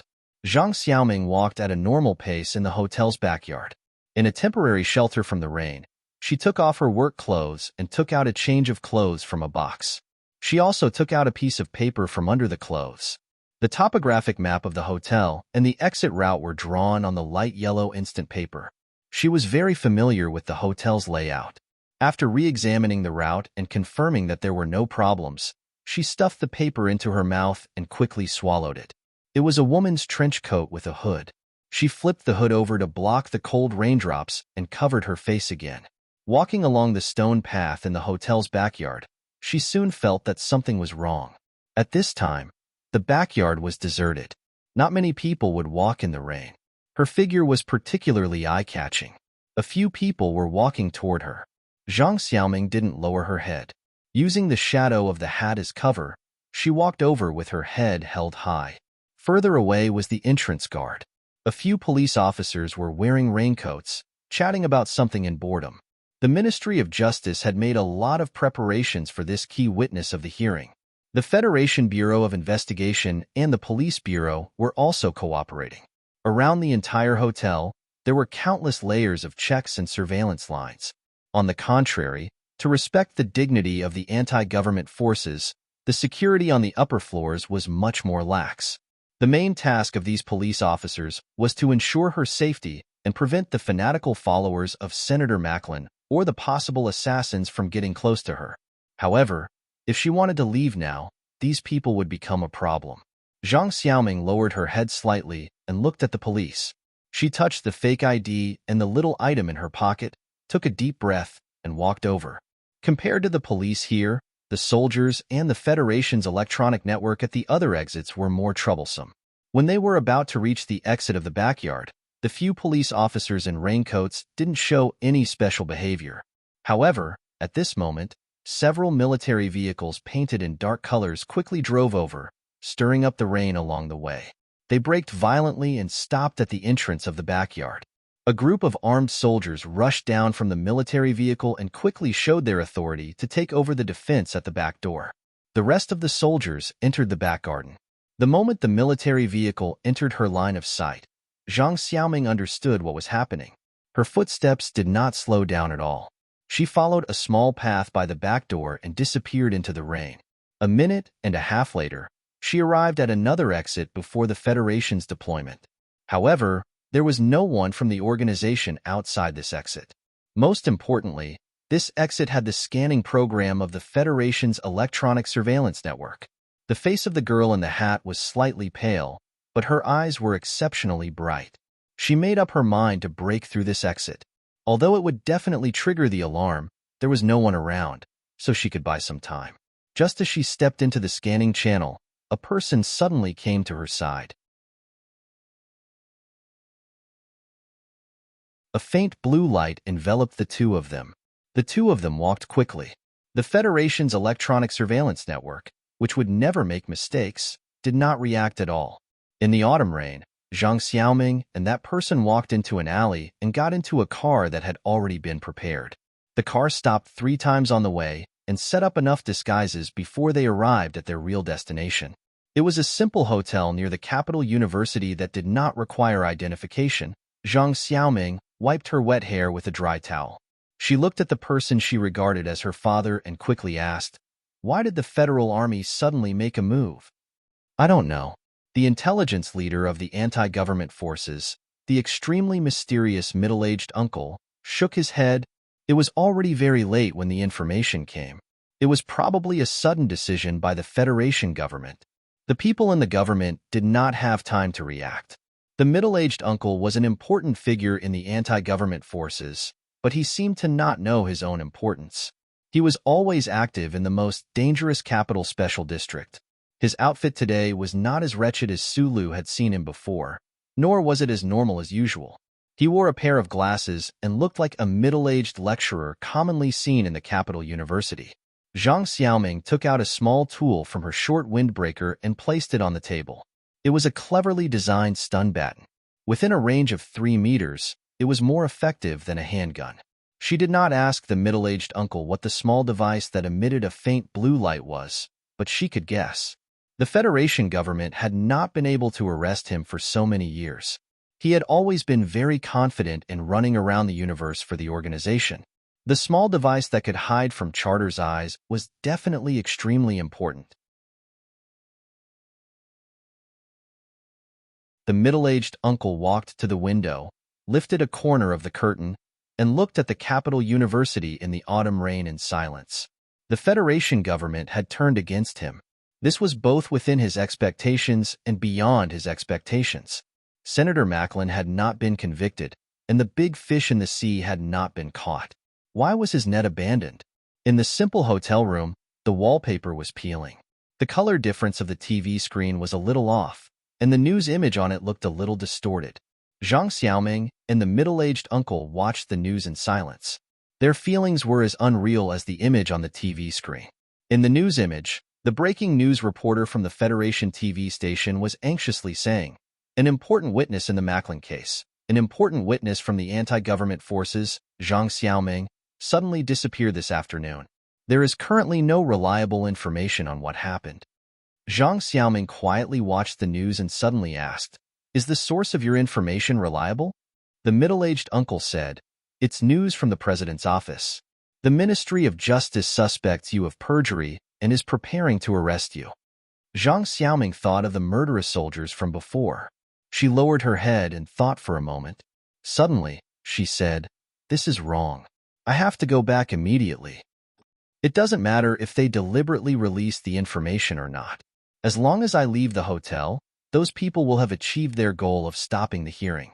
Zhang Xiaoming looked at the middle-aged uncle. For the first time, she doubted the judgment of her superior. There are no surveillance cameras in the room, but there are in the corridor and in the backyard of the hotel. They have the video in their hands, so they can shirk responsibility and say that I left on my own accord. They can push all the blame to the organization. The middle-aged man was silent for a long time before he said, "Even so, you can't go back. I admit that your judgment is very reasonable, but the organization won't let any of our comrades take unnecessary risks in order to succeed. If I don't go back, Macklin will still be alive," Zhang Xiaoming said stubbornly in a low voice. "You can't go back. As long as you leave the vicinity of the hotel, no matter where you are, the Federation government can kill you on the spot and say that we are silencing you," the middle-aged uncle said coldly. "I just don't understand why they are doing this." The room fell into a dead silence. Zhang Xiaoming said slowly, "It should be that the two sides reached some kind of agreement. Macklin accepted the other side's conditions and withdrew from the election. We have done our part and are no longer of any use. And the other side must have promised Macklin to settle the charges. Naturally, we can't enter the Parliament building again."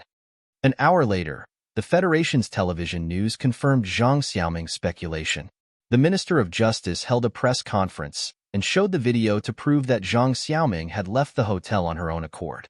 And at the press conference, the minister said with a heavy expression that they now had enough reason to suspect that the anti-government forces had deliberately created a facade to deceive the Federation's judicial system. The Ministry of Justice was investigating this matter.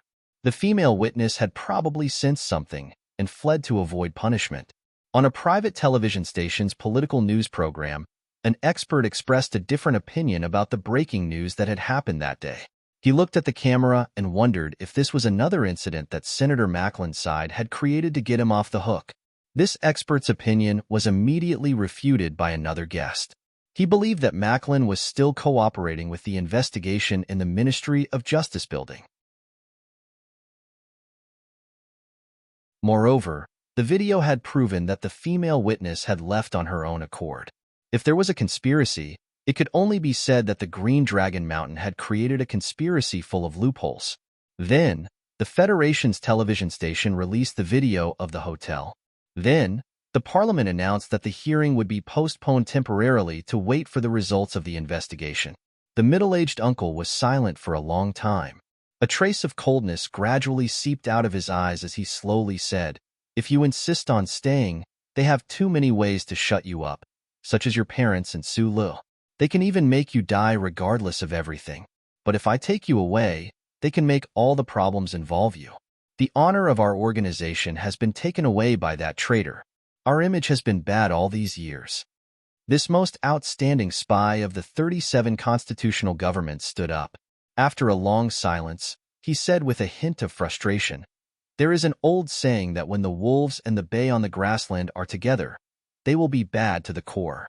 Macklin has become one of them. He is indeed shameless. This feeling of being betrayed, though it's not the first time, still makes me feel bad." Zhang Xiaoming looked at her superior whom she respected so much quietly. Thinking of the rumors on Green Mountain, she couldn't help but feel dejected. His situation in the organization wasn't very good either. The leader of the Nanshui didn't seem to trust him as much as before. A person who only knew how to do things for the sake of his ideals, no matter how outstanding his ability was, would always lose to those vile people who were full of bad intentions. Don't get involved in this matter anymore. Withdraw from S1 according to the third plan. After a moment of silence, the middle-aged uncle said, "Inform Su Lu when you're sure it's safe, so that he won't worry too much."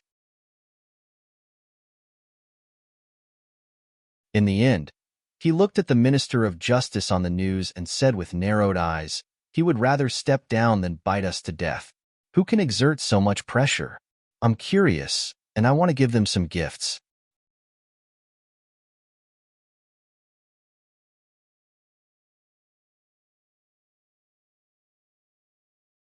Chapter 280. Sulu retracted his gaze from the phone screen. The email was signed off with a familiar asterisk. A few days ago, he had received a similar email. The sender of the email had said, "I'm not dead," and asked him not to avenge me. The meaning of the email today was similar.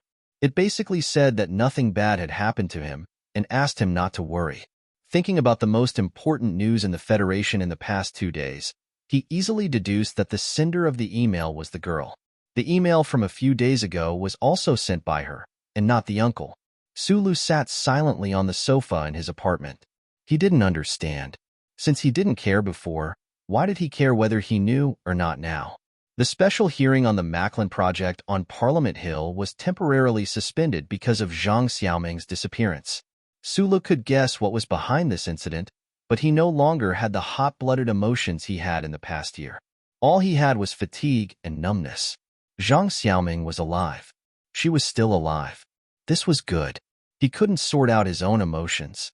Naturally, he couldn't figure out what was the relationship between the interests of the upper echelons of the Federation and himself, a fugitive. Good things and bad things didn't seem to have anything to do with him anymore. He sat quietly in the building and looked at the first snow outside the window. He didn't move at all. Snow fell in the capital special district. It gently fluttered like the sea of pear blossoms in the university in Linhai. When the snow fell on the streets and buildings, most of it melted instantly, leaving only the eerie color. Only a few spots of white remained, which was very eye-catching, beside the floor-to-ceiling window in the West Arch Hall of the president's residence. President Sieg, who only had 2 months left in office, silently looked at the white snow on the lawn outside the window. He didn't speak for a long time. As the leader of the Federation, he left a violent and cowardly image in the society. However, only he knew and was satisfied. He had won 10 years of stable development for the Federation. The war wounds caused by the previous war with the Empire were gradually healed during his presidency. But was stability really the most important thing that overshadowed everything? President Sigurd narrowed his eyes and looked at the snowflakes on the grass. He thought of the lady who had left earlier and asked himself the question in his heart. He had always respected and relied on that lady's political wisdom. However, at a critical moment when the parliament was investigating Medellin, the Federation government made a sharp turn and gave in to that shameless politician in exchange for extinguishing the flames of protest that had burned throughout the Federation. At the same time, the strike in the 4 states around the mountains was quickly quelled. Did such a price really need to be paid? From a rational point of view, the government not investigating Medellin is indeed the best way to quell the Federation's internal strife in the shortest amount of time possible. If that old bastard doesn't personally make an appeal, the young people in the Federation won't be able to calm down. The National Security Advisor walked behind the president and said in a slightly hoarse voice, "Khufu, the madam and the people she can influence can bring fundamental changes to Parliament Hill. The one who needs to make the decision now is you." Although President Sigurd had felt dissatisfied with his teacher and friends for the first time during the political turmoil some time ago, he now realized that standing at the pinnacle of power in the Federation, the only person he could trust was still this old man. Do I still need to make a decision? Hasn't Minister Inai already made his decision? President Sigurd slammed his palm on the table and said with some anger. The National Security Advisor fell silent. The Minister Inai that President Sigurd had mentioned was the Minister of Justice who had single-handedly facilitated the Medellin case. Because of the disappearance of the key female witness of the anti-government army, the Minister of Justice had taken all the pressure and officially resigned 3 days ago. All the important people who had access to the president's official residence naturally knew that the Minister of Justice's resignation was just the opening act of a big move. Someone in the government needed to be responsible for this matter, and the Minister of Justice was the most suitable candidate. The reason why Minister Inai was willing to be the scapegoat was, of course, because he must have received some kind of guarantee that when the new president came to power, a brighter and brighter future awaited him. The National Security Advisor looked at the president's back with slight ridicule. He thought to himself, in this presidential election, since you chose to stand on the side of that woman, you should be very clear about the risks involved. There was an old saying in the Federation, borrow the fur of a tiger to make a coat. In the eyes of this political veteran, the calm and peaceful madam of the Tai family was the real ferocious tigress. In the beginning, the reason why he didn't want to stand on the side of Senator Pabre, other than the lawsuit many years ago, was that he could never trust a woman like Lady Tai. He was even slightly afraid of her. But now, Lady Tai and the old man of the Li family had reached an agreement to clean up the mess. She had made a suggestion to the president's residence, and the National Security Advisor had expressed his agreement. The Federation needed a stable and harmonious society, and the president and himself needed a lot of respect and glory. There were still 2 months left in the government's term, but they still had a long life ahead of them. The National Security Advisor believed that President Sieg would definitely understand this point and support this plan. "Connect me to the Bureau of Proclamation," President Sieg suddenly said to the Deputy Director of the office, Brin, who was standing by the door. The National Security Advisor frowned and said softly, "What's the problem? If we want to pardon Macklin, I have to confirm with the Bureau of Proclamation whether or not that old bastard was involved in the 2 terrorist attacks. Also, in the past, there were many suspected masterpieces of the Green Dragon Mountain Bandits and the security company. Could it be that he was the one who did it?" The National Security Advisor glanced at President Sigurd with a half-smile, as if he had just heard something very funny. In the secret connection, the old director of the Bureau of Proclamation once again confirmed with the president of the Federation that they had not found any direct evidence of Macklin's involvement in terrorist activities. When President Sieg heard this report, his entire body visibly relaxed, and his movements when he put down the phone were much calmer. The arched hall of the president's residence was silent for a long time. The leader of the Federation stood by the table expressionlessly. After thinking for a long time, he nodded slightly. In the room, the National Security Advisor and Deputy Director Brin both noticed this small movement of the president at the same time. They both let out a sigh of relief and left the room. In the current situation, in order to ensure the stability and unity of the Federation, some concessions had to be made. President Huff Sieg, who was about to step down, thought in his heart. He did not want to think about how much the Federation government's decision was related to the future benefits. Dozens of kilometers away from the president's residence, at the end of the one-way street, the building of the Bureau of Proclamation was covered in fluttering snow. The old director looked out of the window with eyes full of worry.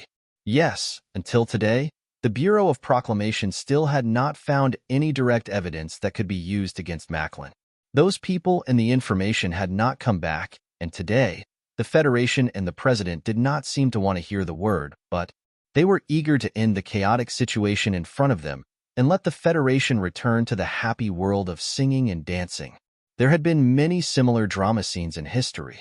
Betrayal, compromise, and division. In a second, comrades became enemies, and enemies became partners. In front of the dark curtain, the people were comforted, and the society was no longer turbulent.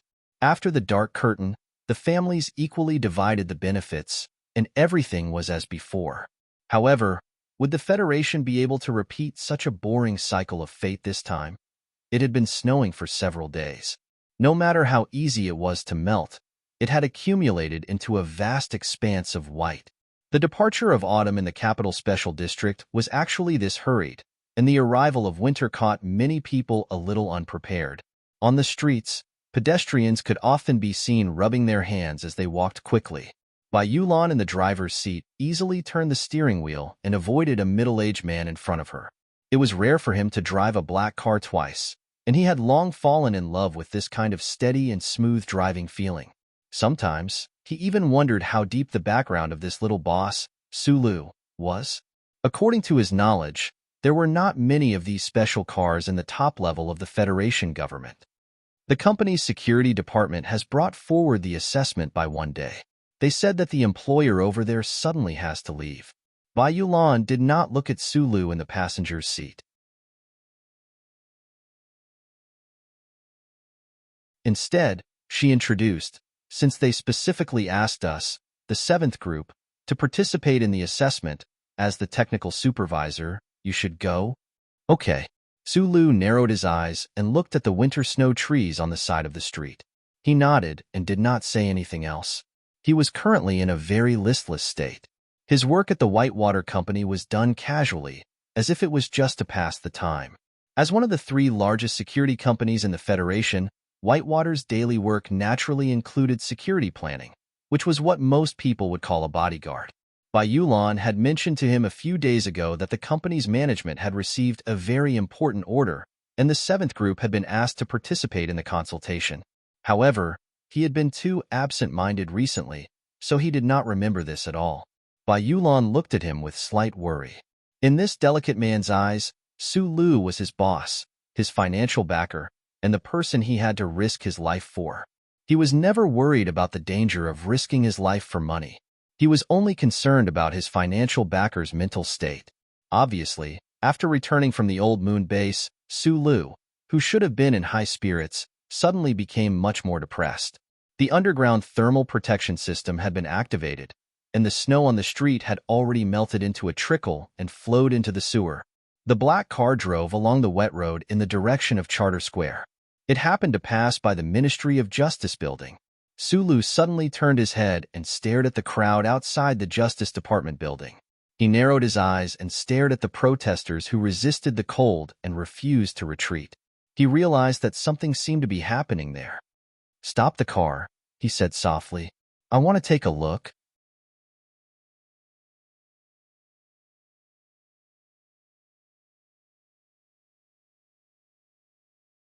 Chapter 281. Leaning against the car, Sulu rubbed the snow on his shoes on the tires. He coughed twice and straightened the collar of his military uniform to block the cold wind that was blowing through the streets. He took out 2 cigarettes from the cardboard box, lit one and held it in his mouth. He passed the other to Magnolia. Magnolia lowered her head and looked at the front of the Ministry of Justice building through her black hair. She hesitated for a moment and took the cigarette but did not light it. The snow that fell from the sky had stopped, but the cold wind was still blowing. It blew powdered snow from the corners of the undisturbed buildings and scattered in the air. The flashes in front of the Ministry of Justice building flashed quickly, making the snowflakes look even more holy. It looked like a well-designed stage in a concert. Su Lu took a deep puff of the cigarette, and the line of fire instantly burned to the bottom of the first number 7. He squinted his eyes and looked over there. Although he could not see clearly what was happening inside, the television in the car was already turned on, and the scene was being broadcasted live. The Federation government officially suspended the investigation of the Macklin case. The spokesperson of Parliament Hill also regretfully said that the hearing had to be postponed indefinitely due to the lack of key witnesses and evidence. The Minister of Justice resigned, Congress was furious, but President Sieg did not say anything. Macklin finally walked out of the Ministry of Justice building. Outside the building, Macklin hugged Governor Ross, who came to greet him. He waved enthusiastically to the thousands of supporters around him. He looked like a victor. Then, this victor, surrounded by countless people, walked along the snow-covered street toward Parliament Hill in the west. Su Lu did not move. He still stood silently beside the car, smoking one cigarette after another. Originally, this was no longer his problem, but he had put in so much effort that he wanted to see this absurd drama continue to play out. Governor Ross very politely allowed Senator Macklin to walk at the front. This old man, who had just walked out of the Ministry of Justice building, had a calm and determined expression as he led countless supporters to the bottom of the Parliament building. Along the way, only the people looked at him affectionately and applauded him enthusiastically. This old man was like a saint. The front of the Parliament building had already been set up properly. The wind was stronger here, and the snow on the roof of the building was blown more densely. There were more flashes, and it was more like a stage. Su Lu looked over there from afar, but he only thought of the stage in Linhai State Stadium, the stage that surrounded the 4 states. In front of the Parliament building, Senator Medellin, accompanied by Governor Ross and several respected bigwigs, announced a shocking decision to the entire Federation and his own supporters. He decided to withdraw from the Federation's presidential election. After the news was released, all the media reporters seemed to have gone crazy and began to contact their respective departments. Those excited and even some excited supporters, however, could not react for a moment. With a confused expression, they stood there in a daze. The slogans loudly shouted disappeared. and the excited fists that were clenched were still suspended in the air. Governor Ross stepped forward and patted Senator Macklin's slightly thin shoulder. He lowered his head and said a few words into the loudspeaker, indicating that he fully understood Senator Macklin's thoughts. He firmly stood on the side of the friend and announced the decision to withdraw together. "Are you going to give up?" cried someone sadly. "We can't give in to the government," said someone angrily in a loud voice. Senator Medellin stretched out his hands and began his speech amidst the snowflakes with kindness and firmness. He could not see clearly what was happening in front of the Parliament building, but the holographic screen on the car beside him faithfully transmitted everything that was happening there to Su Li's ears. He fiercely pulled out a puff of his cigarette. It burned to the line of the filter, emitting an unbearable burnt smell. Bai Yulan glanced at him and did not say anything. Just as he was about to be judged by the Federation's laws, he suddenly walked out of the Justice Department. When he was about to be defeated by the Federation, Macklin was still able to mobilize countless supporters to stand behind him. But now, he suddenly announced his withdrawal from the election. Su Lu did not need to think to figure out how many benefits and shady deals were hidden behind the shocking change. As the final victor, Senator Pabre, no, to be precise, the big shots of the Federation represented by Lady Tai, must have given corresponding promises to Macklin's safety and Governor Ross's future position in the Federation's political life. Senator Macklin's old voice came from the black car beside him. "The threat of the Empire is right in front of us. The Federation needs to be united. As a veteran, I must sincerely ask everyone to unite around the Federation." The senator's speech was always so sincere and moving. The wind and sand of history can't hide the truth. The nights in the Justice Department building made me ponder for a long time. In the current situation, is my personal political honor more important, or is the unity and stability of the Federation more important?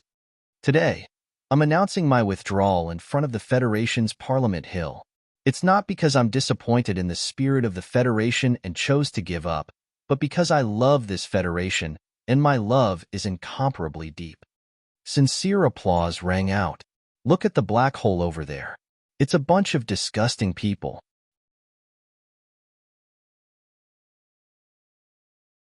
Sulu lit another cigarette and tried to maintain a calm appearance, but his slightly hoarse voice revealed some of his true emotions. "When I was reading in the library of Hushi State, I discovered that there was no such thing as patriotism a few decades ago. With the invasion of the Empire, people remembered to love their country. Everyone loved the Federation, but now, the name of patriotism has become the last refuge of villains." Sulu wanted to hear the voice of the old man in front of the Parliament Hill again. Although he knew that there was too much darkness in the Federation since he was young, he really did not expect that in a place like the Capitol Ring, the dark things could be covered with such a bright and beautiful coat and then flaunt and swindle in the pure white snow. Turning off the car TV, the black car drove silently on the road to the left of the Parliament building. It only took a few minutes for it to arrive at Charter Square. In the center of Charter Square, the statues of the five-person team stood tall. There was a thin layer of snow on the heads and shoulders of these predecessors. The imitation bronze material in the snow gave a sense of vicissitudes.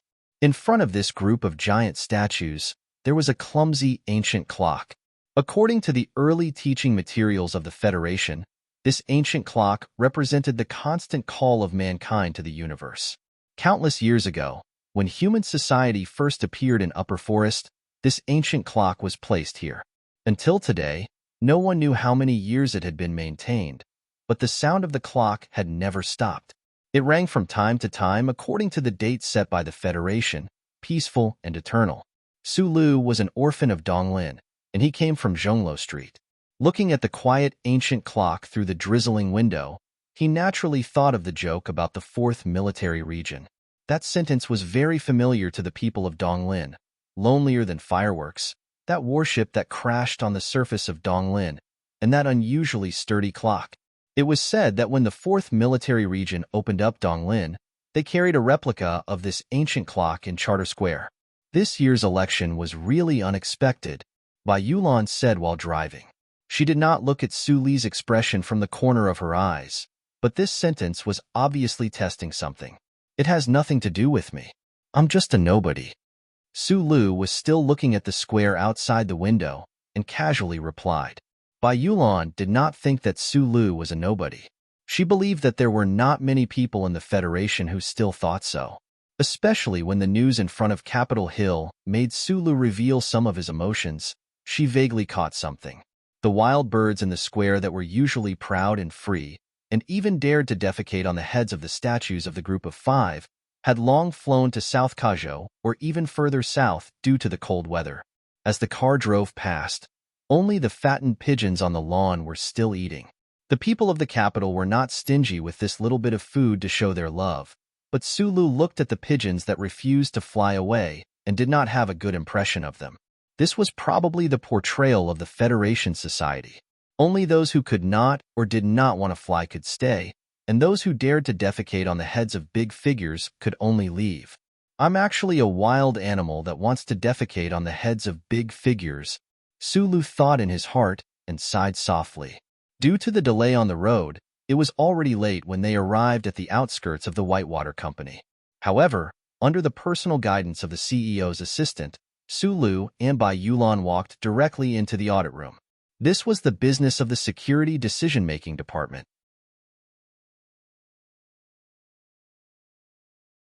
Although the 7th Combat Team was nominally under this department, everyone in the Whitewater Company knew that the 7th Combat Team was involved in top-secret dangerous business. Su Lu understood why the 7th Combat Team was chosen as bodyguards. It was not until he saw the middle-aged woman called Sister Tong that he understood something. When he thought of the purple-haired little girl behind Sister Tong, he did not know why, but his feelings of helplessness and worry over the past few days suddenly became a lot better. During the private conversation that followed, Su Lu said to Sister Tong very seriously, "If your intention of choosing the security team is mainly because of me, then I have to tell you very sincerely that I don't know how long I will be staying in the capital ring. Perhaps I will leave in 2 days. I won't hide it at all. You should know very well what happened to Miss in the past year. Although I believe that we have the ability to guarantee Miss's safety, Miss herself is very resistant to certain arrangements." Sister Tong did not explain what those arrangements were. She directly said to Su Lu, "Miss trusts your ability," which is why she agreed to the plan of the Whitewater Company's security planning department, "but I might leave immediately." Su Lu lowered his head and thought of the scene in front of Parliament Hill. After a moment of silence, he said, "Maybe I have to do something, but no matter what decision I make, I won't be able to stay for long. This is a long-term cooperation, unless you don't come back."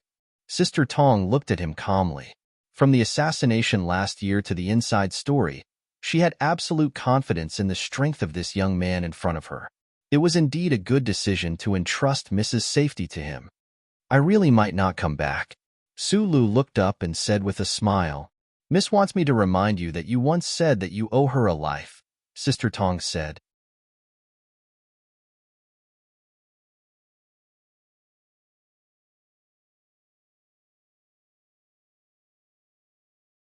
Chapter 282. The person who arranged the assassination in Linhai State was Senator Macklin and another mysterious person. The person who arranged the assassination was then the Deputy Minister of National Defense, Yang Jingsong. The specific execution was carried out by a dozen young officers from the 2nd Military Region and a special operations team from a certain S1 garrison. The target was the Thai family who supported Senator Pabre. However, in this incident, the person who played the biggest role was Su Lu. In the end, the person who rescued Su Lu from the pool of blood and sent him to the Military General Hospital was the national idol of the Federation, Jian Shuier. Su Lu had always remembered this incident in his heart. He stubbornly believed that he owed Jian Shuier his life, so when Sister Tong said this, he was speechless. After thinking for a long time, he helplessly shook his head and said, "It depends on the situation. At most, it will take 10 days. I will let you know when I make a decision." Sister Tong was a female soldier herself. She was straightforward and didn't say anything else. After leaving each other's contact information, she left with the company of the Whitewater Company's president. Su Lu stood in the corridor and watched the expression of the president and Sister Tong as they talked. He confirmed that these two people were old acquaintances and couldn't help but have a trace of doubt about Jian Shui'er's identity. An idol of the Federation without parents. No matter how fanatically loved by the people, it was impossible for her to have a soldier like Sister Tong as her personal assistant. Su Lu narrowed his eyes. He thought about some of the information that Tai Ziyuan had once revealed. He also remembered that he had vaguely guessed something, but he had long forgotten in this chaotic year. What exactly was the background of Jian Shui'er? Today, although Su Li's contributions in the past year had been suppressed by certain parties, and even the Shell Motor Company's headquarters had been forced to postpone the commendation for him. However, this matter couldn't be hidden from everyone. He was different from the pitiful technical director who was sent from the research institute to the Whitewater Company. Although he still didn't have a job, his status in the eyes of many people was much more important. He had nothing to do, and the officials of the Whitewater Company would not force him to come to work by the clock every day. He was not in a hurry to go home as he had nothing urgent to do. After sitting in the passenger seat for a while, he asked Bai Yulan to drive him to the western suburbs of the capital. The black car stopped outside the courtyard without a door plate. The mid-autumn tree in the courtyard was so tall that it pierced through the snowy sky, bringing with it a trace of eerie aura. Bai Yulan knew that this was the western suburb compound of the federal military, so she didn't follow him in. She stood beside the car and silently smoked the cigarette that had been there for a long time. She lowered her head and glanced at the fully armed guards at the entrance of the compound. She thought to herself that the little bossbacker was indeed that Deputy Minister Zhou. Su Lu made a phone call at the security office. Not long after, an orderly came to lead him in.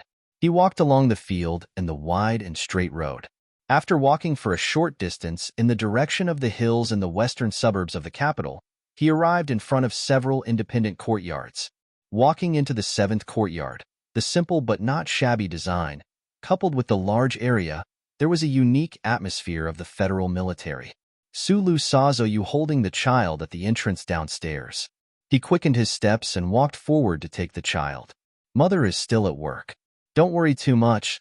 Zhou looked at him and explained naturally.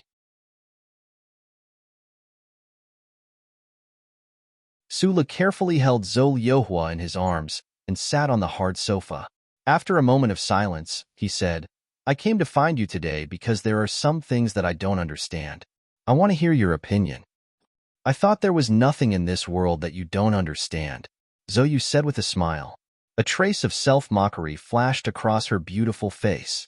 The young man in front of her, who she spent all her time with, had done so many things in secret without a word. Although she had expected it, she still felt a trace of shock and discomfort.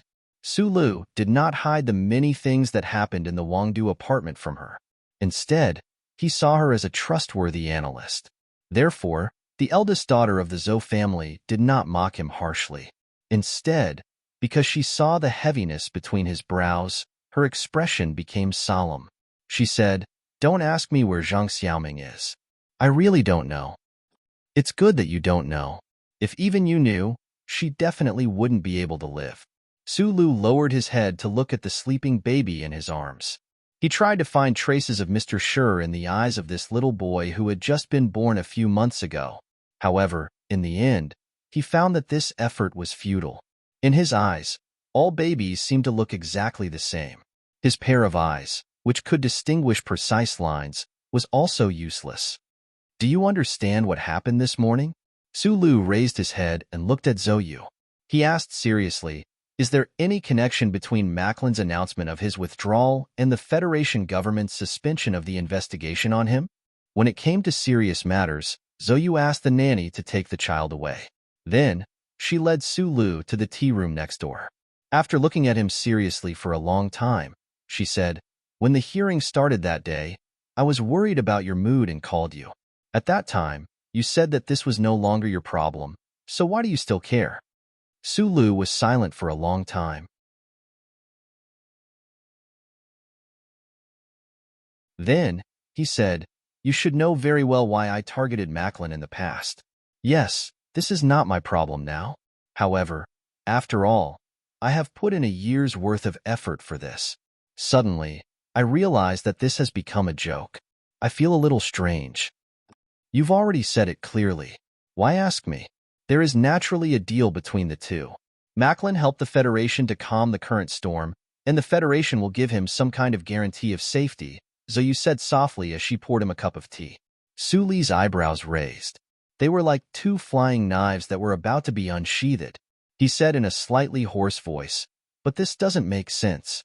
Zhang Xiaoming came out to testify against Macklin. Lady Tai must have an agreement with the anti-government forces. Those big shots must have put in a lot of effort, including the things I gave the Tai family. It's enough to beat Macklin down. Why do you still need to negotiate with him? He was a little depressed. He frowned and said, Macklin clearly participated in the assassination in Linhai State. Doesn't Lady Tai want to take revenge? Whether it's the president or the first lady, what they need is long-term benefits. The benefits of the Federation. Tai Ziyuan is still alive, isn't he? Zoyu said with her eyes lowered. Long-term benefits? Then what about the people who died in Linhai State Stadium, the security personnel, and the innocent spectators who died in the four states? Don't tell me that the Federation's laws are not to protect their benefits? Last time, after you came out of the district attorney's office, you said some things to me. I thought you saw through these things. Seeing through is one thing, but I didn't think that those people in the government would do things so openly and without hiding anything. Su Li's eyes, which were always squinting, widened. It was unknown whether he was looking at Zoyu or something else. I know that you can do whatever you want, but I really can't believe that Lady Tai would make such an unwise decision. There's no such thing as wise or unwise. The main thing is that Macklin has enough public opinion to shake the Federation's foundation. And if the Federation government continues to investigate like this, who will protect the interests of the Li family and the Lin family? Zoyu organized her words in her mind and continued, at such a critical moment, the interests of the 7 families will naturally be tied together. Even the government won't be willing to mess with them. Macklin has withdrawn from the election and Pabre has been elected. Madame has already gotten what she wanted. She doesn't care whether Macklin will go to jail or not. This matter seems to be a simple matter, but in reality, countless people have been walking around the president's official residence, the back of the mountain, in the parliament building in the capital these past few nights. They have been running around shouting for this compromise, because there are too many people in the Federation who don't want to see chaos happen, and they don't want to see Macklin be found guilty of any crimes. Zoyu glanced at him and said, Madame stands in a different position from us, and the things she considers are also different. It's not just the current presidential election, but also the long-term stability of the Federation for the next few decades. That's what she's most concerned about. From the moment she started the Macklin project and ended it so quickly, the case itself was never important. Instead, she used it as a bargaining chip to see how many benefits she could get in exchange for the situation she wants to see. Sulu lowered his head for a moment and said, So it's just a bargaining chip. Zoyu continued, The Minister of Justice has to resign, but he will definitely have a very good future. Mr. Zion in the Parliament is probably someone Madame can influence. Macklin is a smart man, so even though he knew that Madame could beat him down to the ground, he continued to stand strong. Only in this way was Madame forced to stop in the end. What did Madame lose? She didn't do anything, but she helped Senator Parble win the presidency without shedding any blood. Macklin lost the opportunity to enter the core of the Federation's political circle, but he successfully survived. President Sieg stopped the investigation. Perhaps the historians of later generations will say a few words of doubt, but he was able to obtain a long and unbreakable personal friendship with Madame. This kind of friendship is very important for a leader of the Federation who is about to retire. Everything that people do depends on what their goal is. Today's situation is what the Federation wants to see the most. It's like people wearing a mask of kindness on their faces. It's always good that it's not torn. Once it's torn, who knows how many people will be frightened by those ugly facial features. This matter is over. The most important thing is that the emotions of the people have been appeased, and the Federation has returned to peace. Compared to this, whether Macklin is guilty or not is not important. She glanced at Sulu, who was silent with his head lowered, and said in a low voice, The day before yesterday, a temporary Joint Chiefs of Staff meeting was held. Of course, I didn't see the minutes, But I know from Brother Jiao that several big shots in the military support the president's decision, except for Commander Zhong of the 4th Military Region who cursed a few words. Hearing this, Sulu suddenly had a very good impression of Commander Zhong in the distant West Woods, who was also Little Watermelon's father. He asked, "What about Minister Zhou? My father has never spoken on such occasions, and everyone knows that he will be the Minister of Defense after Senator Pabre takes office. His position is a bit awkward."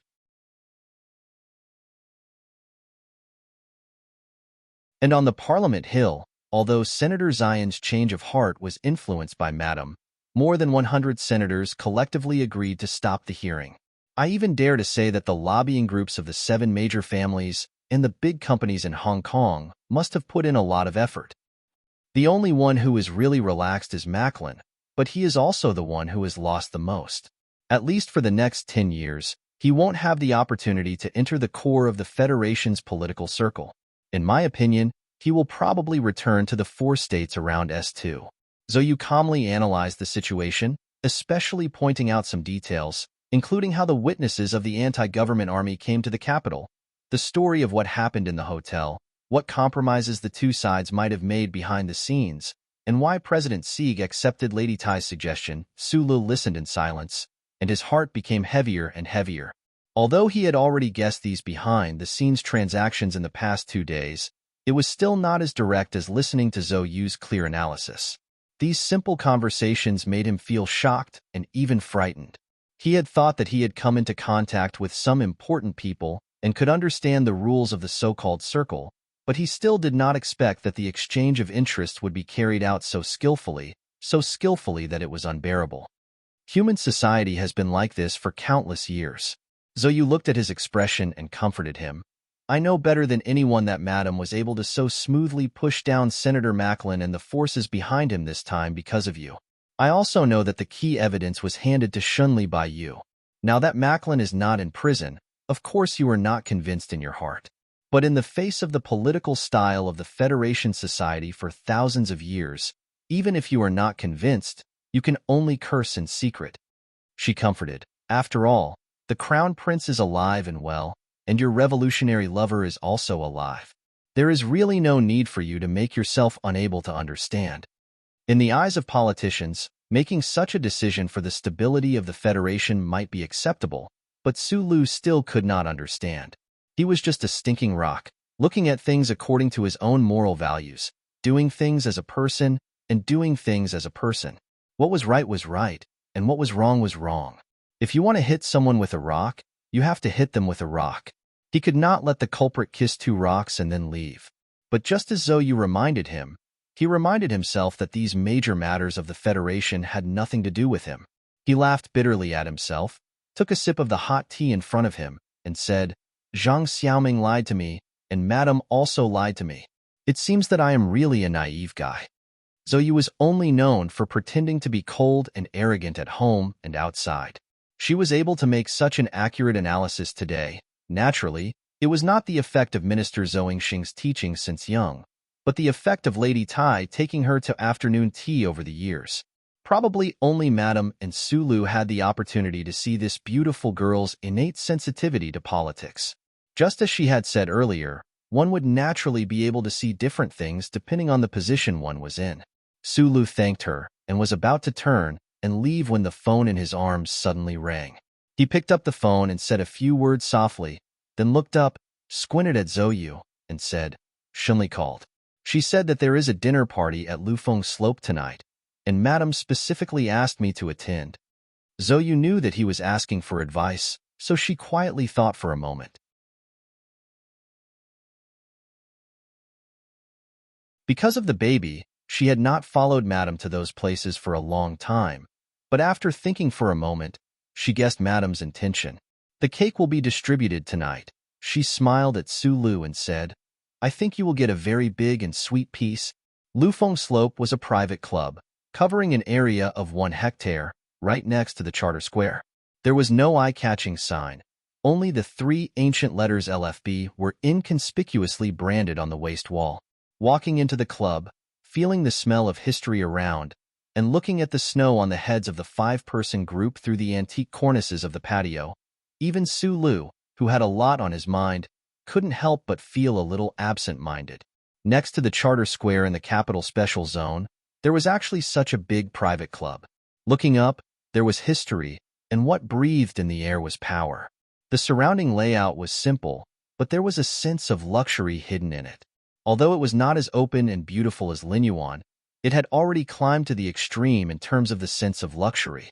Perhaps only the Tai family, which had been passed down for thousands of years and could deeply influence the political life of the Federation, could preserve this meeting place and use it as a meeting place.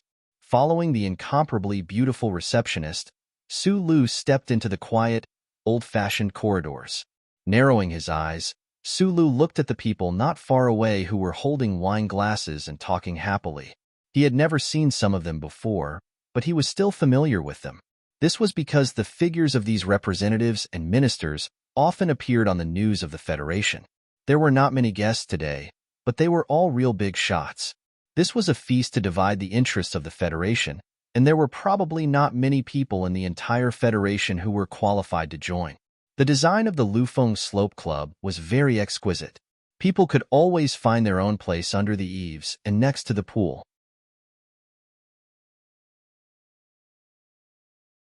The warm wind that came from under their feet could make people feel warm and intoxicated. The corridor that Su Lu walked led directly to the deepest part of the club. He could see those big shots, but they didn't notice his existence. Su Lu walked step by step towards the deepest part of the club. He guessed that he was probably the person with the least background, the least strength, the youngest, and the least qualified of all the people present today. If it weren't for the fact that he was inextricably linked to Senator Macklin's downfall, he probably wouldn't have had the chance to attend this event in his life. According to George Carlin's theory, this was a society that distributed rewards based on information. The information that Su Lu had passed to the Tai family through his hands, as well as the victory of the new MX Mecha, confirmed that he would be able to claim his share of the fruits of victory in this presidential election. What would it be? Money? Status? The honor that had always been suppressed by Lady Tai? Or was it the personal friendship that even President C cared about? No, he had a personal friendship with Tai Ziyuan, so he could forget about that lady. You're tuning in to the Romance Rendezvous YouTube channel. We're so grateful for your support, and don't forget to subscribe to join us on this incredible journey through captivating stories. Your generosity through donations truly makes a world of difference, as it's the primary source of revenue that allows me to expand and enhance this channel for you. Thank you from the bottom of my heart for being a part of this adventure.